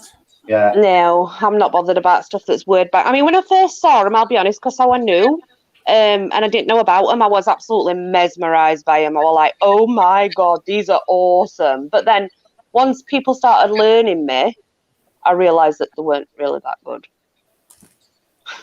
Sam? We only used the parrot once though, and that was at Burkwood, and we were standing talking about the school, and then random words like school would come through on it. Yeah. So it was always listening to what we were saying. Hang on, I'll let Sam give her opinion, and then I'll tell you something I did with the parrot. Go on, Sam. I've used the parrot a couple of times, but only when the radio was running at the same time. Yeah. But, you know, I tend not to use apps of any kind. Mm-hmm. And a random word generator, you know, words come up. I remember one day having it on at an abandoned part of a hospital and that, and the words came, all these words came out, and I was starting to make a funny story to it. You know, I was able to make the word fit. Yeah. You know, and it ended up a little bit of a joke after a while. Yeah. But you know, no disrespect to Pugs. You know, he's very good. You know, and you know, he puts a lot of effort into his research and stuff like that. Yeah. You know, he hasn't been doing very much stuff, but you know, it's an experimental tool. You know, some people hate them, some people, you know, like them and that. Personally, I just don't use anything on a phone. In fact, we're often told when I'm working with another team that everybody please put your phone on airplane mode or turn it off or leave it in the car or whatever, because it could mess up, you know. Yeah. See, I actually did a test with I spoke to Happy Droid about it, the guy who developed it, and I'm going back about 2 years now, and I actually asked him how many words were in the banks, and he said he weren't sure, but he thought there was about 30,000. So see, even the developers don't know how many words are in it anyway. The other thing I did once, I actually had a phone conversation with somebody, and we both turned the parrot on at the same time, and the first 5 or 6 words we got exactly the same words in just a slightly different order. Yeah. And I've done that. And I also noticed with it, it actually works off the gyroscope. You can get it to generate words just by shaking the phone around. As soon as you activate that gyroscope with the parrot, it will spit a word out for you. So it is very easily manipulated. Have you ever used it, Andy? No, I just outright refused. Yeah. Oddly enough, talking about the parrot, I was clearing because I've had this gimbal now and I need as much space on my phone as possible. I was clearing down all the apps off my phone that I never use now, and parrot was one of them I took off today, oddly enough. So there's a weird coincidence for you. Ooh. I actually deleted the parrot app off my phone today. It's sat there for 18 months. I've never used it. Wow. Yeah. We used it on one investigation at Needle's Eye in Wentworth, and the only interesting thing that came out was it said my middle name Jaden, which is quite a rare name anyway. So but there again, all these word banks are stacked with names anyway. I just thought it was quite weird that it pulled out the Jaden one, but Happy told me that he thinks there's about 30,000 in it, James. That's what he estimated it at. But see, the problem for me with things like the Ovilus, and it happens with the spirit box as well, but the Ovilus, it happens with even more, is people end up being led by what's spit out with the Ovilus. Instead of, see, when I use my spirit box, I like to control the conversation, and see what responses I get. A lot of people will jump around a spirit box session, say it spits out the word blue, and they'll say, oh, is the colour blue relevant to you? And then it could say car, which really is no relation to the word blue. And they'll go, oh, you used to have a blue car. Yeah. They end up getting led by what the Ovilus is spitting out. And people do it on the spirit box as well. And, everybody's guilty of it up to a point, but you do have to be very, very careful when you use Ovilus or spirit box that you don't let the box dictate the conversation. Because it comes across that you're having a lot of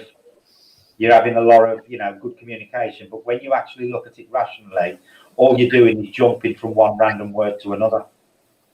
For me, you've got to have a consistent conversation on a spirit box or an Ovilus to be considered, genuine contact. I very, very rarely hear stuff in real time. The last time I heard something in real time, the words "fat" and "cunt" came out.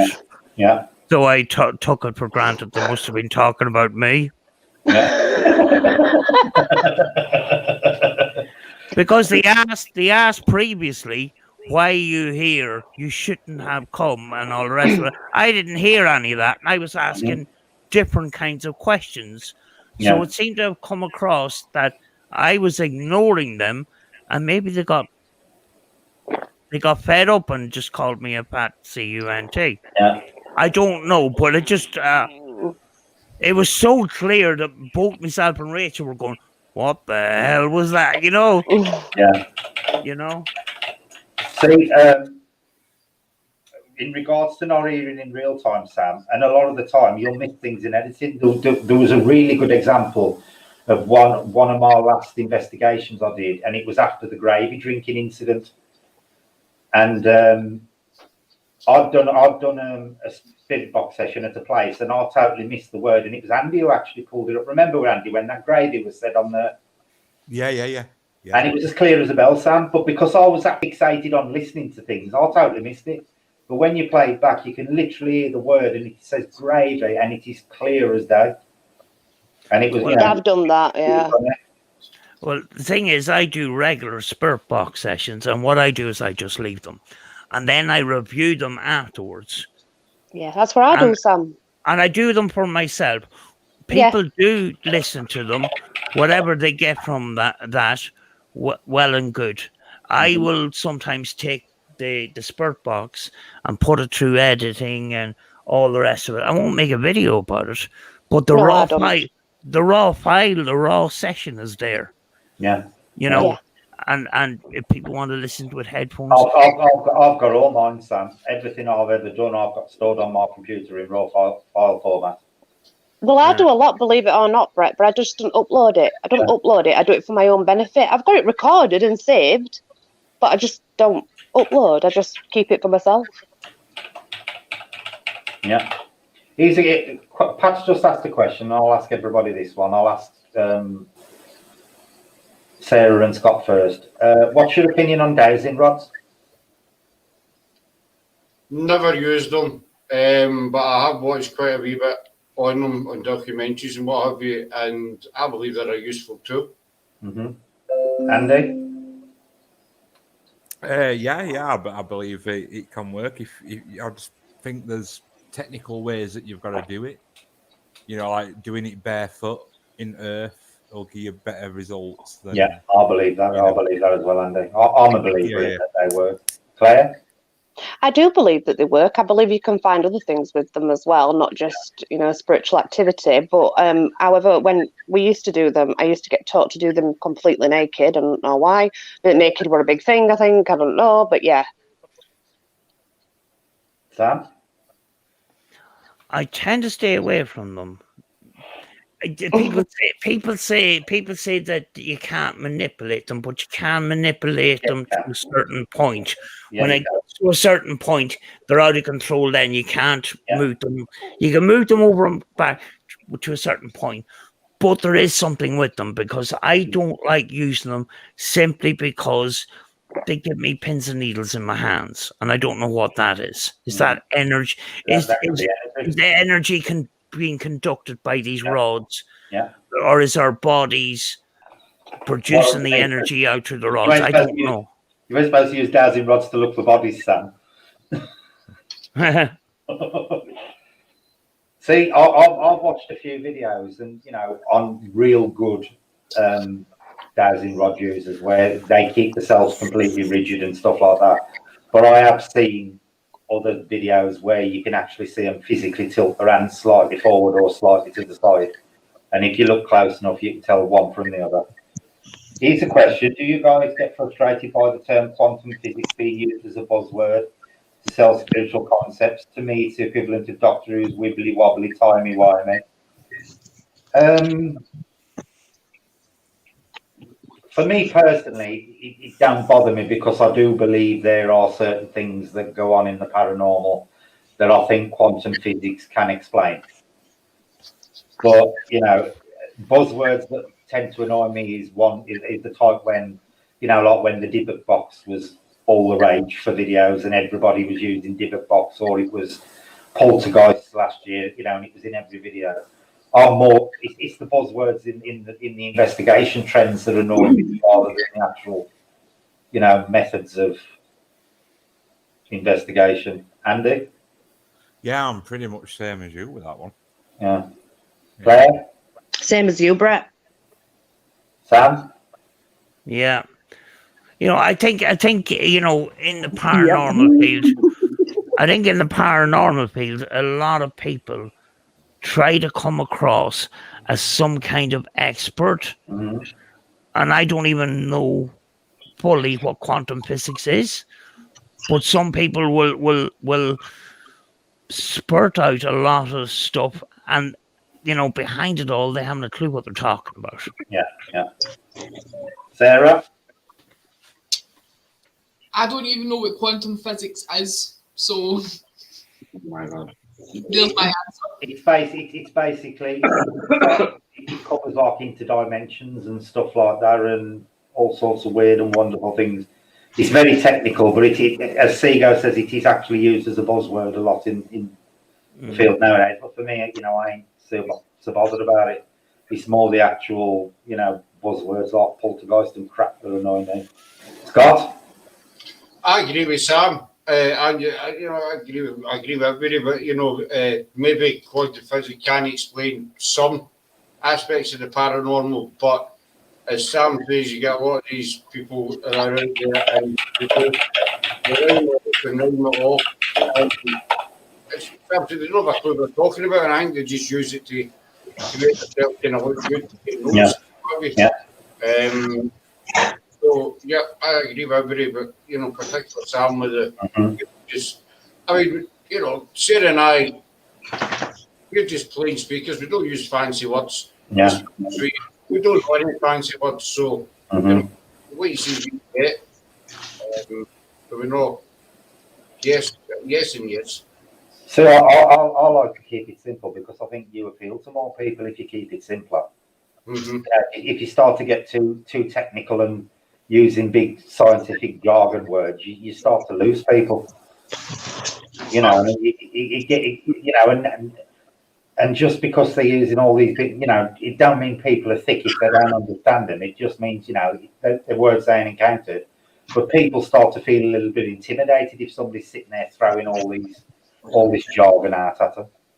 Totally. I mean, I'll be watching some programs, and you know, they'll start going on and on with fancy words, and the first thing I do is just lift the remote and change. I'm exactly the same. You would say that an ideal quantum physics world, Scott would have hair like Andy. He never gives up, does he? You know, he never gives up. I think we're going to call it there, guys, because it's 11 now, nearly 25 to 12. So we've had a good session, and we've actually managed to keep it clean the entire stream, which I'm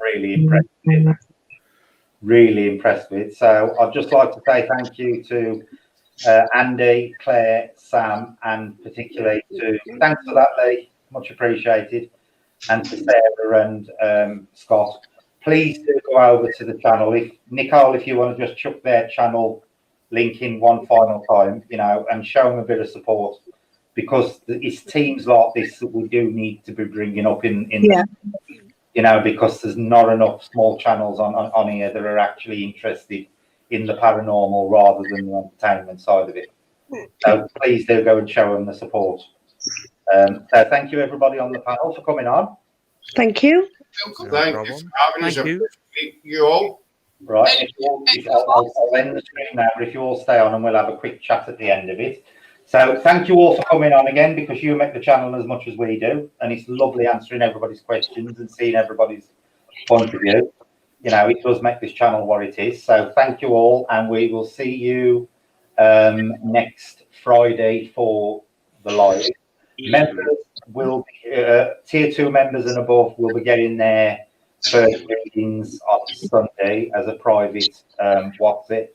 There's also a private members video behind the scenes of us going to a future location that I put up yesterday, demonstrating the new gimbal that I got. So if you remember, that's on the channel for you to see as well.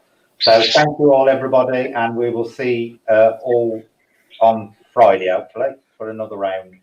Thanks a lot, everybody. Good night.